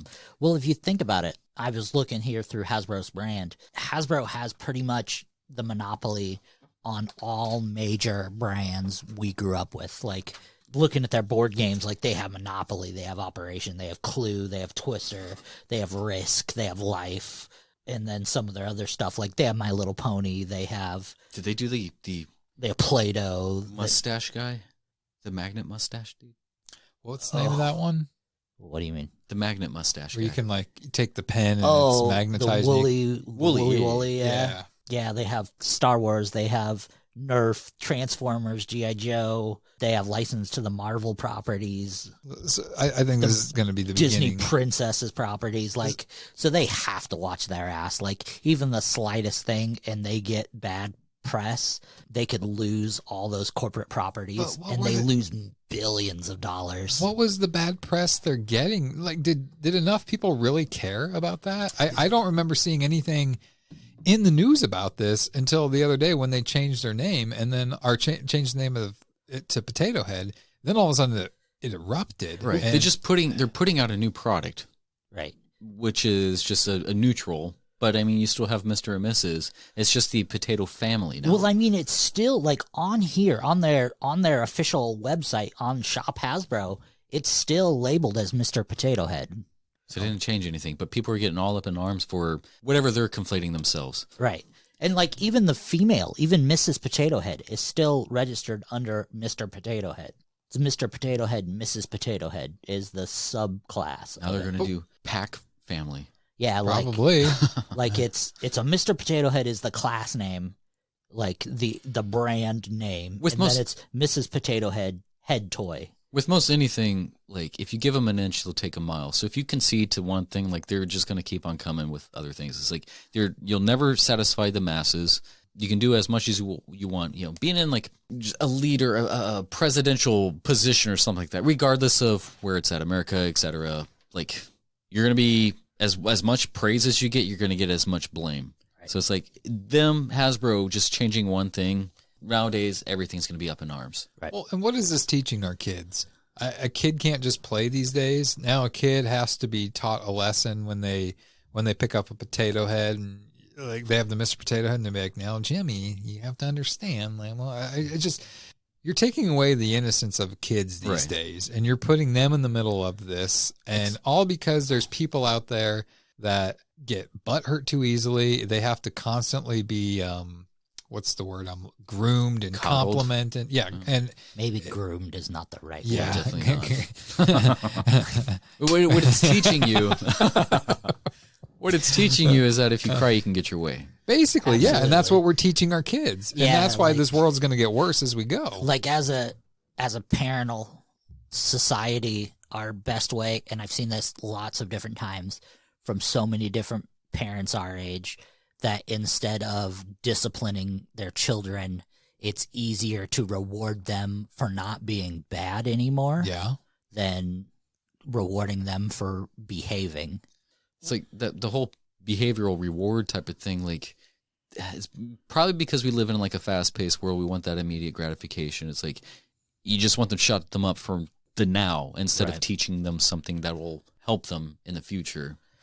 The best thing I've ever heard, I have a friend who's a school teacher. His kids are the most polite, well-behaved, well-mannered children I've ever seen in public. But when you get those kids home, they are the biggest shits you've ever seen, because they know in public they are yes sir, no sir, yes ma'am, no ma'am. But they know when they get home, they're allowed to do whatever they want because it's their safe space. When dad says no, do this, they know to do it, but they know they're safe at home to do what they want. But my goddaughter, my best friend's daughter, like, she has his sarcasm, so it might come off wrong sometimes. There was somebody making a comment to her like, wow, your daughter's like so well behaved, talking to my friend, and they're like, wow, like, how is she so behaved? And she's like, he beats me. Oh no.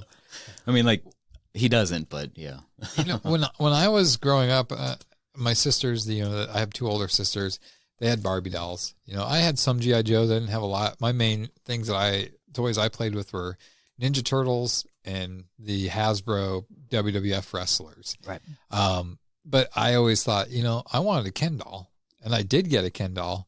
And not that I played with it that often, but my dad, he would see me like when I was playing with that, and he would just say to me, he's like, "What are you playing with that for?" Type. That's a girl's toy.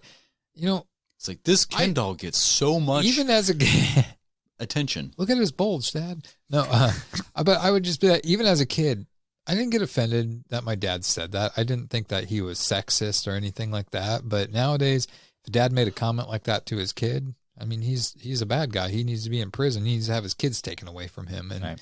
I think that we're also, by doing things like this, we're making it seem like it's not okay. Like if a boy wants to be a girl, if a girl wants to be a boy, by having all these things happen, I think we're putting it in the kid's head that it's a bad thing if you do that, even though it's not. And it's just like, if you just ignore the fact, I mean, you have to talk with kids, but not everything has to be brought to such levels like this. Yeah. This is I guess more of a sensitive topic, but like, I hate to use the whole, I'm not transphobic, but like thing, like, I'm totally against if you want to transition as well.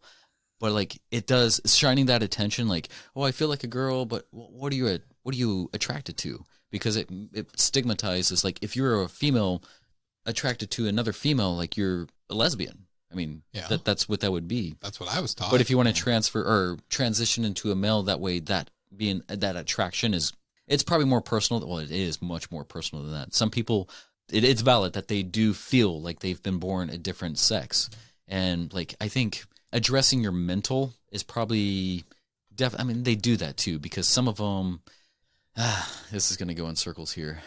It's like Post Malone. Yeah. When you're in of a certain age and you're wanting to make, like, you're not even reaching puberty and you want to have a sex change. It's like, I don't know if that decision should be made just yet, because once you reach your adulthood and stuff like that, like, you'll probably regret. Some people have reported that they regretted making their sex, like, because once you mess with like testosterone levels and all that, like, it's never the same. Like, you can put yourself on medication and shots and stuff like that, but you can't go back. I guess to me, and maybe it's because I everybody's different. Like, at that young age, like, I mean, you're thinking like talking like 11, 12 years old. Like, is that what do you really understand your sexual orientation at that point? Like, at that age, I wasn't even really that interested in girls. Like, yeah, I knew more so guys. I just meant like I wasn't thinking like girlfriend or anything at that point. Maybe that's what's wrong with me. Fast forward 30 years. Well, at that point, like, you shouldn't. I mean, that's around the stages, and everybody develops at their own pace. But you are coming into your body, and you're experiencing different experiences. It's like making a big decision that's going to change the trajectory of your life then on, I think should be considered a lot more deep. You don't even know the world yet. You're going to change your, or not necessarily orientation. I will admit nowadays it's harder for people to come out with stuff like that because of, again, like I've said, the evil things like social media. Because, for example, there's a professional wrestler. He went by Tyler Rex. Yeah. And he had the dreadlocks and stuff like that. He was in WWE for a little while back in like the mid 2000s. Now late he's 2000s. a Mrs. He became a Mrs. And it's just like, it's so nice to see, because I'm friends with him on Facebook, friends with her on Facebook, sorry. But it's so, the pictures that she posts now, I mean, she's glowing. She is completely happy, but it's like, I read comments on it and it's just like, some people are just ignorant pieces of shit. It's like, what is her decision to do this? How is it affecting you?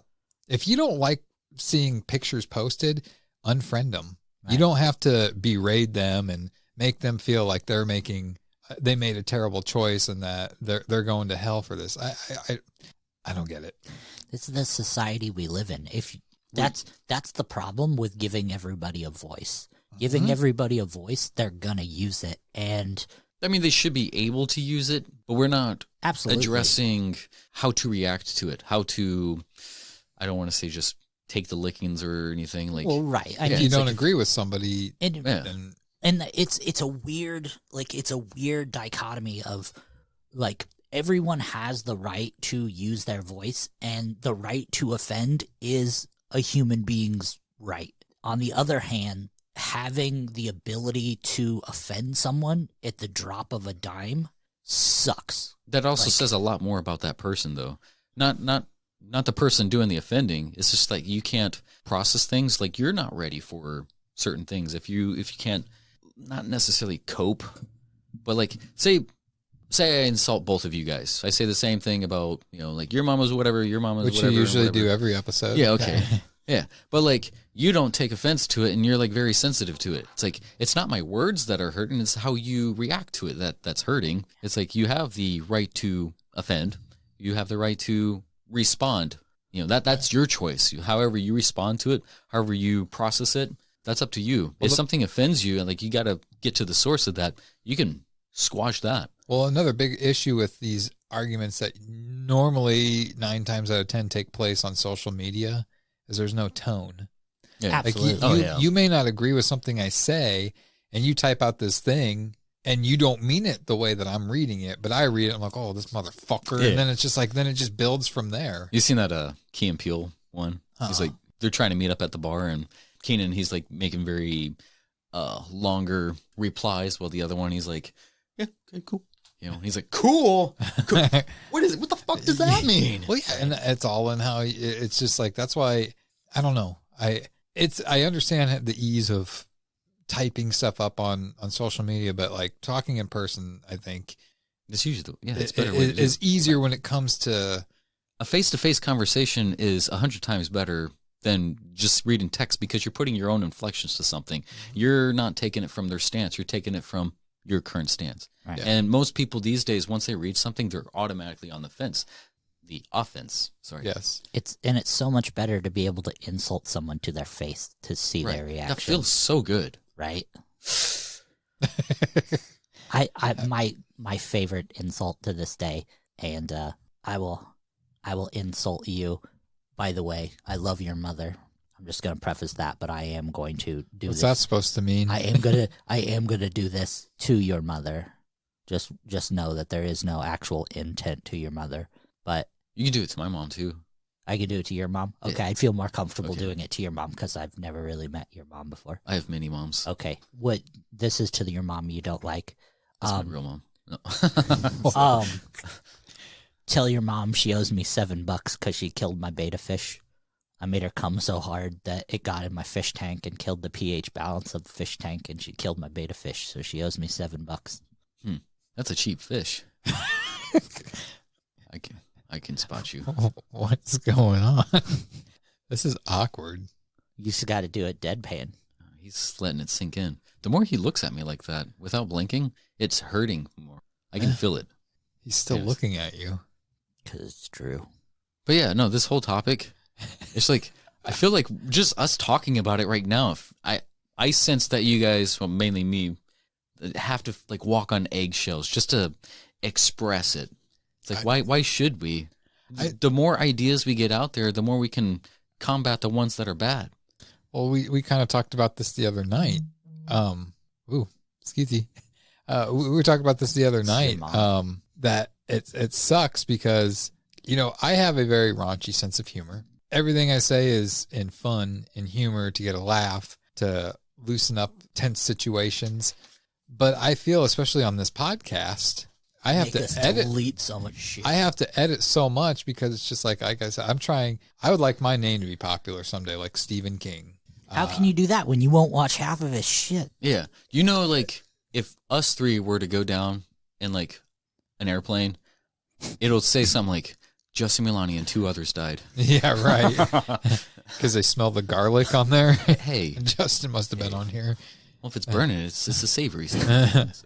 But no, I just feel like I have to watch what I say, and I don't post as much on social media like I used to, because it's like people can't take a joke. They don't, and obviously they don't know me if they think the stuff that I post is real and the things I say are real. It's all in good fun, but this is the day where it's like 10 years from now, something can come back, an audio clip from this that's been manipulated, and then it's like, oh, Jeremy doesn't like Italians, and it's just like, now I have to try to prove that I do know like that you like Italians because you've been gunning for me. Well, I don't know if I'm gunning. I've got you. He's I ain't trying. gunning for you. Yeah, this is like the 8th time I said it, but like talking about your validity, your validness, your feelings and stuff like that. Like, certain people process certain things, and I think all of us do the same thing when it comes to processing. We utilize humor as a way to process. Comedians talk about this all the time. By profession, we are not comedians, but we identify with that process here and there. It's like, yeah, like if I'm in a fucked up situation, I'm going to try to poke fun at it because it lightens the load. Like, sometimes. That's what that stuff is over there. There's a lot of loads being lightened in here tonight. Scooey. And that's the thing. I know when to be serious. But people would tell you that, like, you can't make fun of it. It's like, I'm processing. Actually, I can. Yeah. You can. And it's just, there's only, like, no matter what you do. If you don't say anything, silence is violence. It's like, it's not, though. If it's violence, then that would be a crime, because violence is a crime. Yeah, violence. Why are you deep-throating your microphone? I missed a good opportunity earlier with something you said. What's the difference between 3 dicks and a joke? I can get a joke out faster than 3 dicks. Justin's mom can't take a joke. What? Yes, you can. Remove the microphone from your throat and say that punchline. Sounds like you got 3 dicks in your mouth. I know. Justin's mom can't take a joke. Oh, she can. Which mom? Same one. Oh, okay. Oh, probably not. No. So I think getting back on course here, the fact that we're going after toys now is bullshit. Hey. Let's just let kids be kids. Let's let kids have their own toys. The day that they have a actual offensive toy come out, then we can go across this path. I feel like, and I'm really hoping this is going to be just this generation as well too, because we talk to so many underage people. There's quite a bit of expand on that and give more detail on that. There's quite a bit. That's the kind of shit I'm talking about here. Oh, this is what you're warning. New Jeremy, Justin's Kids Corner. Jeremy talks to so many underage. Get the fuck out of here! Stop that shit. That's not even funny. No, but like we've had conversations, intellectual conversations, where they're talking about how, like, yeah, they don't agree with all this, and hopefully it's just this generation above the kids these days, or the teenagers or whatever. The teenagers these days, like my niece who was on the podcast a few episodes back.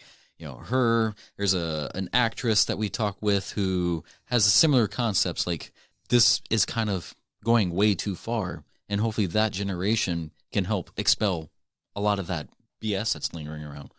I don't think they will. I feel the kids today, they're too lazy. All they have in front of them is technology, their phone or an iPad. They don't live life. They don't try to, and I'm not saying everybody, but a large portion of them, they're just lazy. And they are what's that? What are they called? Millennials? Yeah. If they don't get their way, they complain until they get their way, or until whatever it is they don't like is canceled. And it's only going to get worse, because that's what they're going to teach their kids, and their kids are going to teach their kids. And by the time they're our age or older, they're going to be the ones that are running for president. And I mean, we've already seen lately what the future can hold with, like, presidents and what things that are going to happen. So I only think things are going to get worse and not get better, because our generation at least understood things. We did things like we didn't, and granted, we didn't have really the technology that they have today. If we were young kids nowadays, I'm sure we would be we're millennials gapped into that. But they changed. We went outside. I remember we played until the street lights came on. Then we came home, and then we maybe played with like Nintendo or Super Nintendo or Sega for a little while. But we weren't like the minute we got home from school, which when you're at school, you have an iPad, you've got a laptop, you're always on that. The minute you get home, instead of playing with your friends, it's like, I'm going to go upstairs on my Xbox. I'm going to play with my friends virtually. Shut up, Mom. Yeah. It's just, I don't know. And I think that a lot of parents are just lazy these days, and they like the fact that the laptop, the iPad, the phone, the Xbox is the babysitter. Right. It gives them their time to check up on new age made up science. Have a bottle of wine and a Xanax while their kids babysit themselves. Mm-hmm. Sometimes share with the kids.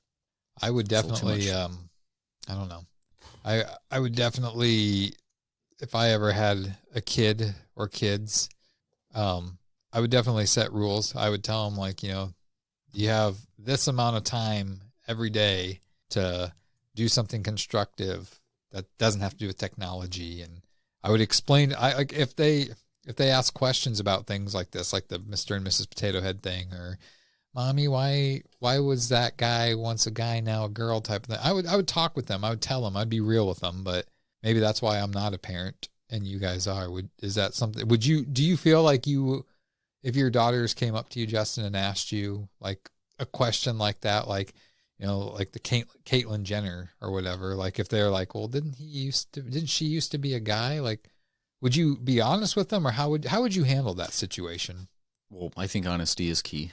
Yeah. Like if somebody, like I think that instills a quality into them. If I'm being honest with my children, that they would be honest back and show that that is a value that is to be valued. Like I would explain it to the best ability. If she has questions, I think teaching a child how to think instead of what to think is much more virtuous. You'll go further. They can live their life a little bit more, much more fulfilled, instead of just spouting out the same old rhetoric that everybody else is saying around them. It's like, no, you need to question things. It's like, if it doesn't make sense, like, you need to research it. You might not have the answer, and it's fine to say, I don't know. And I think that's one of the issues that we have with just culture. It's like you're always shamed for not having an answer, and having some sort of filler will do until things change, I guess. It's like it's truth is important, I would say. And but we only have 8 more years, so Lonnie, let me ask you that's this question. Asteroid Apophis hits in 2029. So several years down the road, Moxley decides he wants to start playing with Barbie dolls, and he has Barbie dolls. He has a bunch of Barbie dolls and stuff like that. I'm not saying like that's all he plays with, but he really enjoys his 4 or 5 different Barbie dolls that he has. Yeah. How do you feel about that? How do you handle that? Go to the store and buy more if you want. A Twinkie? I'm not calling him a Twinkie. I'm looking at the Twinkies on. Oh. You're fast. If he can do whatever he wants. Well, that's good to hear. Yeah, absolutely. If it's under the philosophy, and this from day one of deciding that we're bringing a child into this life, he is going to have the opportunity to make his own decisions. Like, if he wants to cut his hair and dye it green, that's his choice. If he wants to get a bunch of tattoos, it's his choice. If he wants to sit in his room and write poetry all day, it's his choice. If he wants to play with dolls, absolutely, I'll go to the store and buy it. If he wants to wear a dress, that's awesome. I'll paint his toenails for him. Once you get that stimulus. Right, when we get that, he gets all that dolled up. that $300 a month, he'll have the sweetest little dress. It's absolutely 100% his choice, and I will defend any choice he wants to make. If he wants to bring a guy to dinner, then God damn it, he's going to be the prettiest guy in the world. But absolutely, it will 100% be his choice. I will make some suggestions. So you're saying he has to abide by some sort of beauty standards now? Absolutely. He ain't bringing no scrub in this house. It's those dolls, I tell you. The beauty standards. Oh my gosh. No, but honestly, like, and I've said this jokingly, I'm like, he's allowed to play any sport he wants to. He might get better gear if he wants to play baseball or hockey.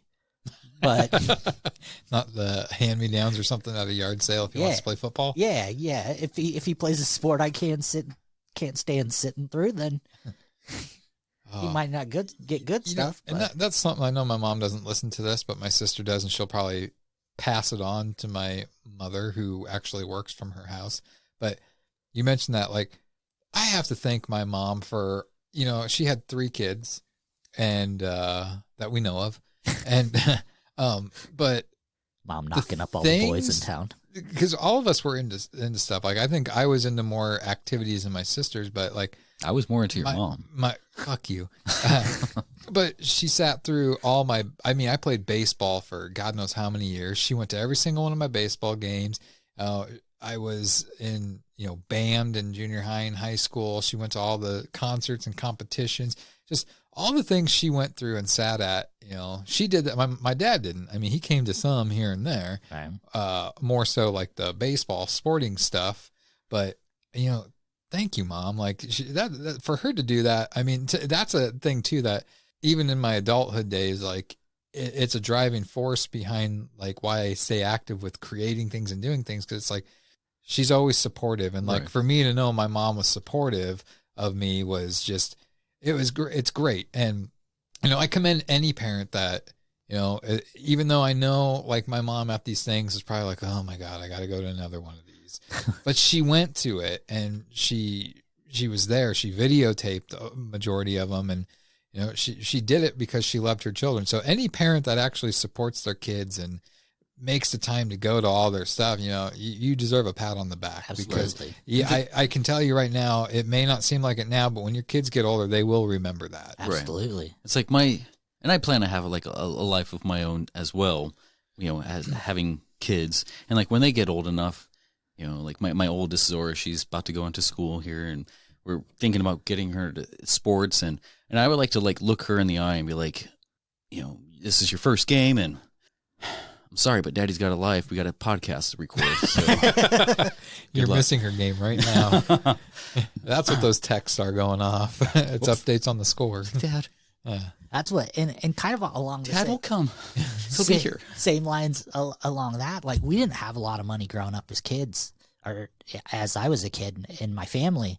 But man, if I needed new skates, there was new skates. They might not have been the top brand skates on the market, but I got skates. They might have been hand-me-downs. They might have been, played against sports skates. But if I needed new skates, I had skates. Right.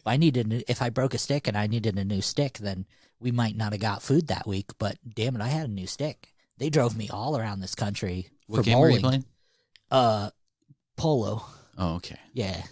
I don't know how to swim, but that horse got around pretty good. No. But if I needed it, I got it. I don't know where half the money came from because, but your parents probably don't want you to know where that money came from. my mom invented twerking. Oh no. But no. Well, that's just those sacrifices that you didn't really realize that your parents might have made, that you didn't really appreciate it till you got to our age, where you're like, fuck, like I was a dick. I think even if you had like the bad example, like you had the parents that didn't come to those, it's still an example. I mean, you can look at that and be like, I want to do something different, Right. And you have that choice. Right. And a lot of people use that as an excuse. Like, my parents were never there. It's like, yeah, but you can be there for your parents. 100%, that's the thing, turning something that's negative, for your kids. something negative into something positive. Like I can, it's not the main reason, but my dad was a big drinker. Right. That's what led to his death. He drank too much. He killed his liver. Without your liver, you can't live. And I saw growing up what that did to a family.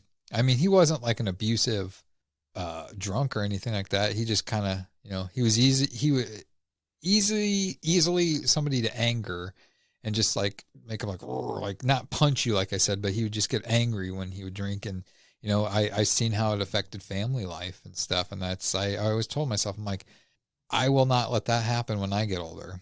Granted, I thought I was going to be married and have a kid or so at this time in my life, and I'm not, but who knows what the future holds.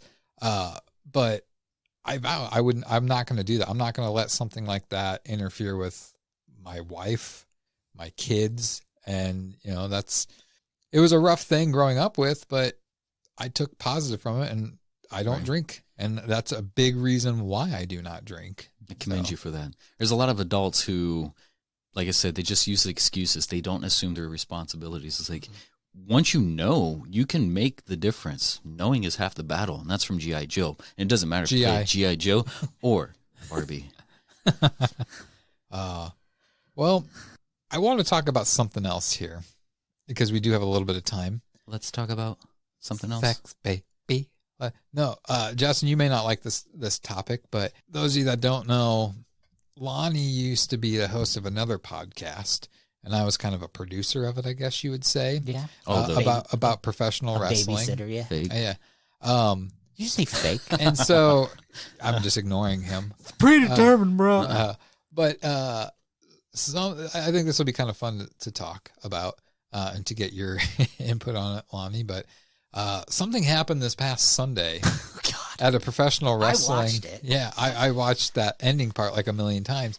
But this past Sunday, there's a professional wrestling company out there called AEW, and they had a pay-per-view.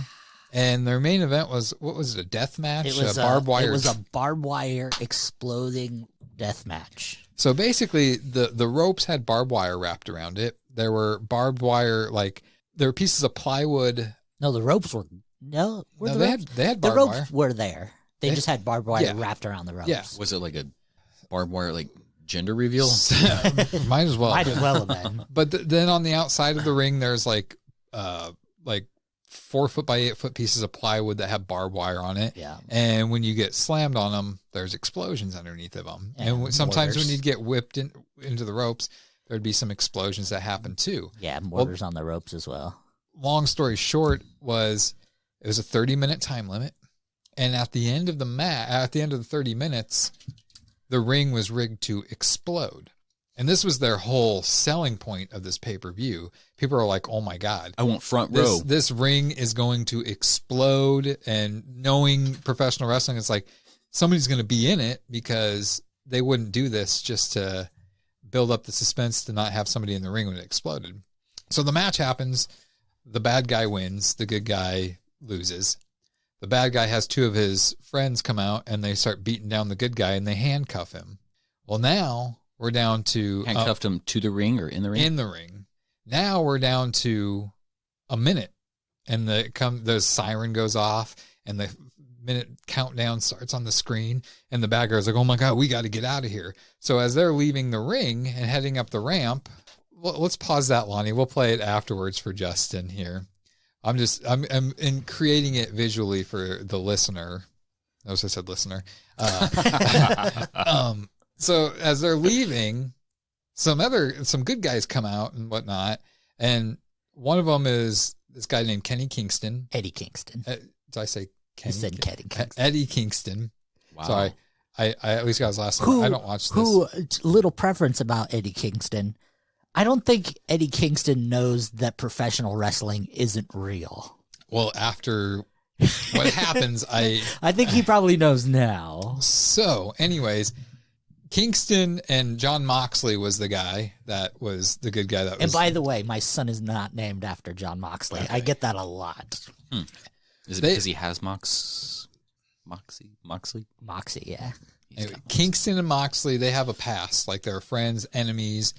Currently, I don't watch AEW much, so forgive me if I'm saying this wrong, but they recently were enemies.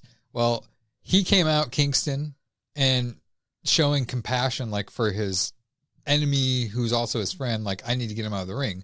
Well, he can't get him out of the ring, and we're down to like 10 seconds. So what does he do? He throws himself on top of Moxley as a way to protect him, figuring we're just going to get blown up. So 5, 4, 3, 2, 1. Sparklers and a few puffs. Nothing even coming close to hitting these guys. Kingston sells this thing as though the ring exploded. And I mean, people were, because WWE used to do it where they'd have the ring implode. They didn't even do that. They didn't do a close-up shot. You're going way too. And this wrestling company has fans in the crowd. Like there's probably 2,000 fans there spread out. Yeah, something like that. So this Kingston guy is now in the ring. He's selling it like he's for dead. Nobody's business. The announcers are selling it like he's dead. And now they have been getting shit on so much that this is the worst botch in professional wrestling history. This is that dude getting slammed on his head from the. Well, let's play this. Let's play it for Justin now, and then we'll talk about it. This is worse than Bret Hart. So this is Kingston running down right now. This is lame. That's it. That's all it is, and he's selling it like he is dead.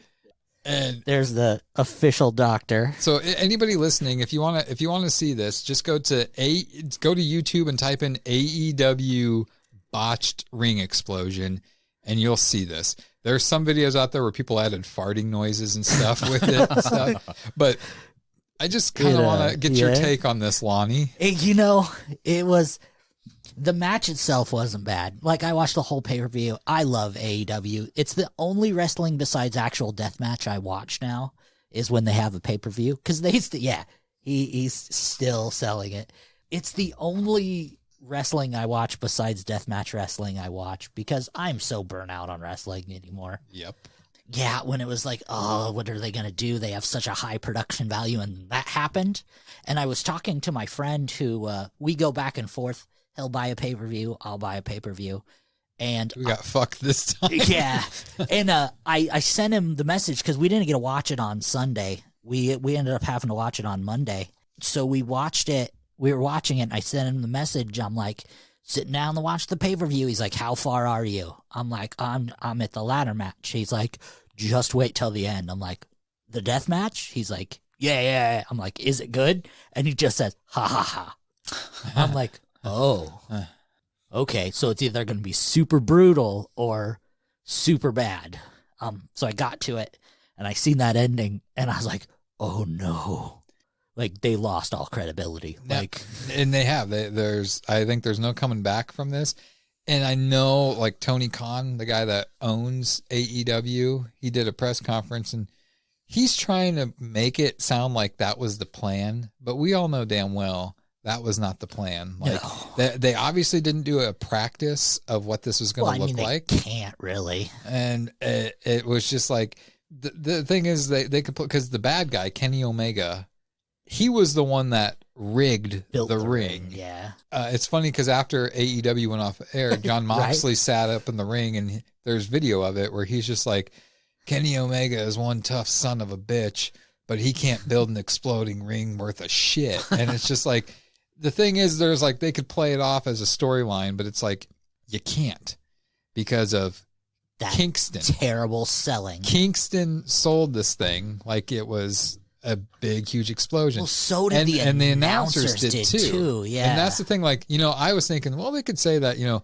Kingston passed out because he thought that he was about to explode. But then with the announcers, like acting like it was the explosion that did it and stuff like that. It's just like, there's no coming back from if this. you actually listen to the announcers, then they're like, oh my God, it was such the reverberation and the heat from the explosions. Like they're selling it like it was an actual thing. The audience members who are like 10 feet away from the turnbuckles and stuff. Booing. Like, they were just like in a state of like, what the literal fuck? There was a "This is awful" chant that started. And there's a lot of, because people thought the ring was going to explode and it's AEW. So there was a lot of people in the crowd and you can see a lot of the videos. And I mean, it's just people like bullshit. And this is it. What the fuck? But the only saving grace that they could do right now is just come out and be completely honest and be like, this is fake. It failed. We thought it was going to be better than that. Shit happens. That's the only way that they can get respect. Right. But they lost a lot of viewers. Yeah. And I mean, that was, I saw that and the first person I thought of was like Lonnie. I'm like, I cannot wait to talk to him. I'm going to do it on the podcast. I felt bad for him. As much money as they probably invested in that match, like it had such a beautiful ending. Like that whole, like as like a professional wrestling story and as a fan, Like, that was a great storyline. Like, pushing Moxley and Kingston together there for a moment, like ending one storyline and kind of creating another arc off that storyline. It was beautifully done. Having those two parties who have been at odds for so long and kind of wrapping that whole thing up together, it was beautiful. It was amazing wrap up to everything, and then have it shit on. But that's the thing. So bad, it's always gonna be shit from now on. The last thing is what everybody remembers, and Exactly. even though it was a beautifully told story, it was a beautiful match. That ending huge is asterisk all is people are just- going to talk about Yep. and remember. And it's wasted, and I feel terrible. Like, and if it would have went off like decent, even if it could have been more smoky, and that's the problem with Daly's place. It's an outdoor arena, so even if they would have did like more pyro, more flash, and more smoke, it would have easily went away. Yeah. And they really couldn't have had a fake ring because they had a ladder match which had 6 guys in the ring. Yeah, but WWE did it. They had a whole show, and they had matches and guys on all Collapsed the stage a few times. And they twice or 3 times now they've had it where the ring implodes. Like the second and third time that they did it. I mean, it's didn't obviously a point. Yeah. But I think they could have put a little bit more thought and engineering into this. Absolutely. And it's like, it's sad, but I'm not really a big AEW fan. I just think that, a lot of the things they're doing is just to try to be edgier than WWE, and they're basically turning into WCW, where they're taking the garbage and the old people and bringing them back. Yeah. And I mean, because that was the other thing about the pay-per-view too, is the big signing Christian was Christian Cage, and people are always like, "Oh, that's cool," but he was the worst case scenario and whatnot. But anyways, yeah, check it out. Go to YouTube, AEW Ring Explosion. Like, it's not even funny. It's just sad. It's funny if you watch it with the fart noise sound effects. Yeah. I will admit probably that. So add that video to it. I think episode 20 was fun. It was fun, yeah. I think next time, Justin, you'll have the lead. We'll all have topics, but you get to be the lead host. You'll be the Ahab of this ship. Don't forget to tune in next Monday for BPT Movie Reviews, Episode 2, when we review The Dead Don't Die, 2019, starring Bill Murray and Adam Driver, Danny Glover, Steve Buscemi, a shit ton of people. Chloe Savini without a dick in her mouth. That's just true. We didn't see that part. Well, it's in the extras. So, well, we hope you enjoyed this episode. We appreciate you guys. Follow us on any social media outlet platform, especially Facebook. I think that's the only one we really have something for. Look for the Boundless Pod Trap on there. Give the page a like. Share the page. Help us get bigger. So, I was waiting for you guys to say something. Stiffers. I'm mature. Okay. So for Lonnie, Justin, I'm Jeremy. Be kind to one another, and we will see you later. Ciao, ciao. Strong.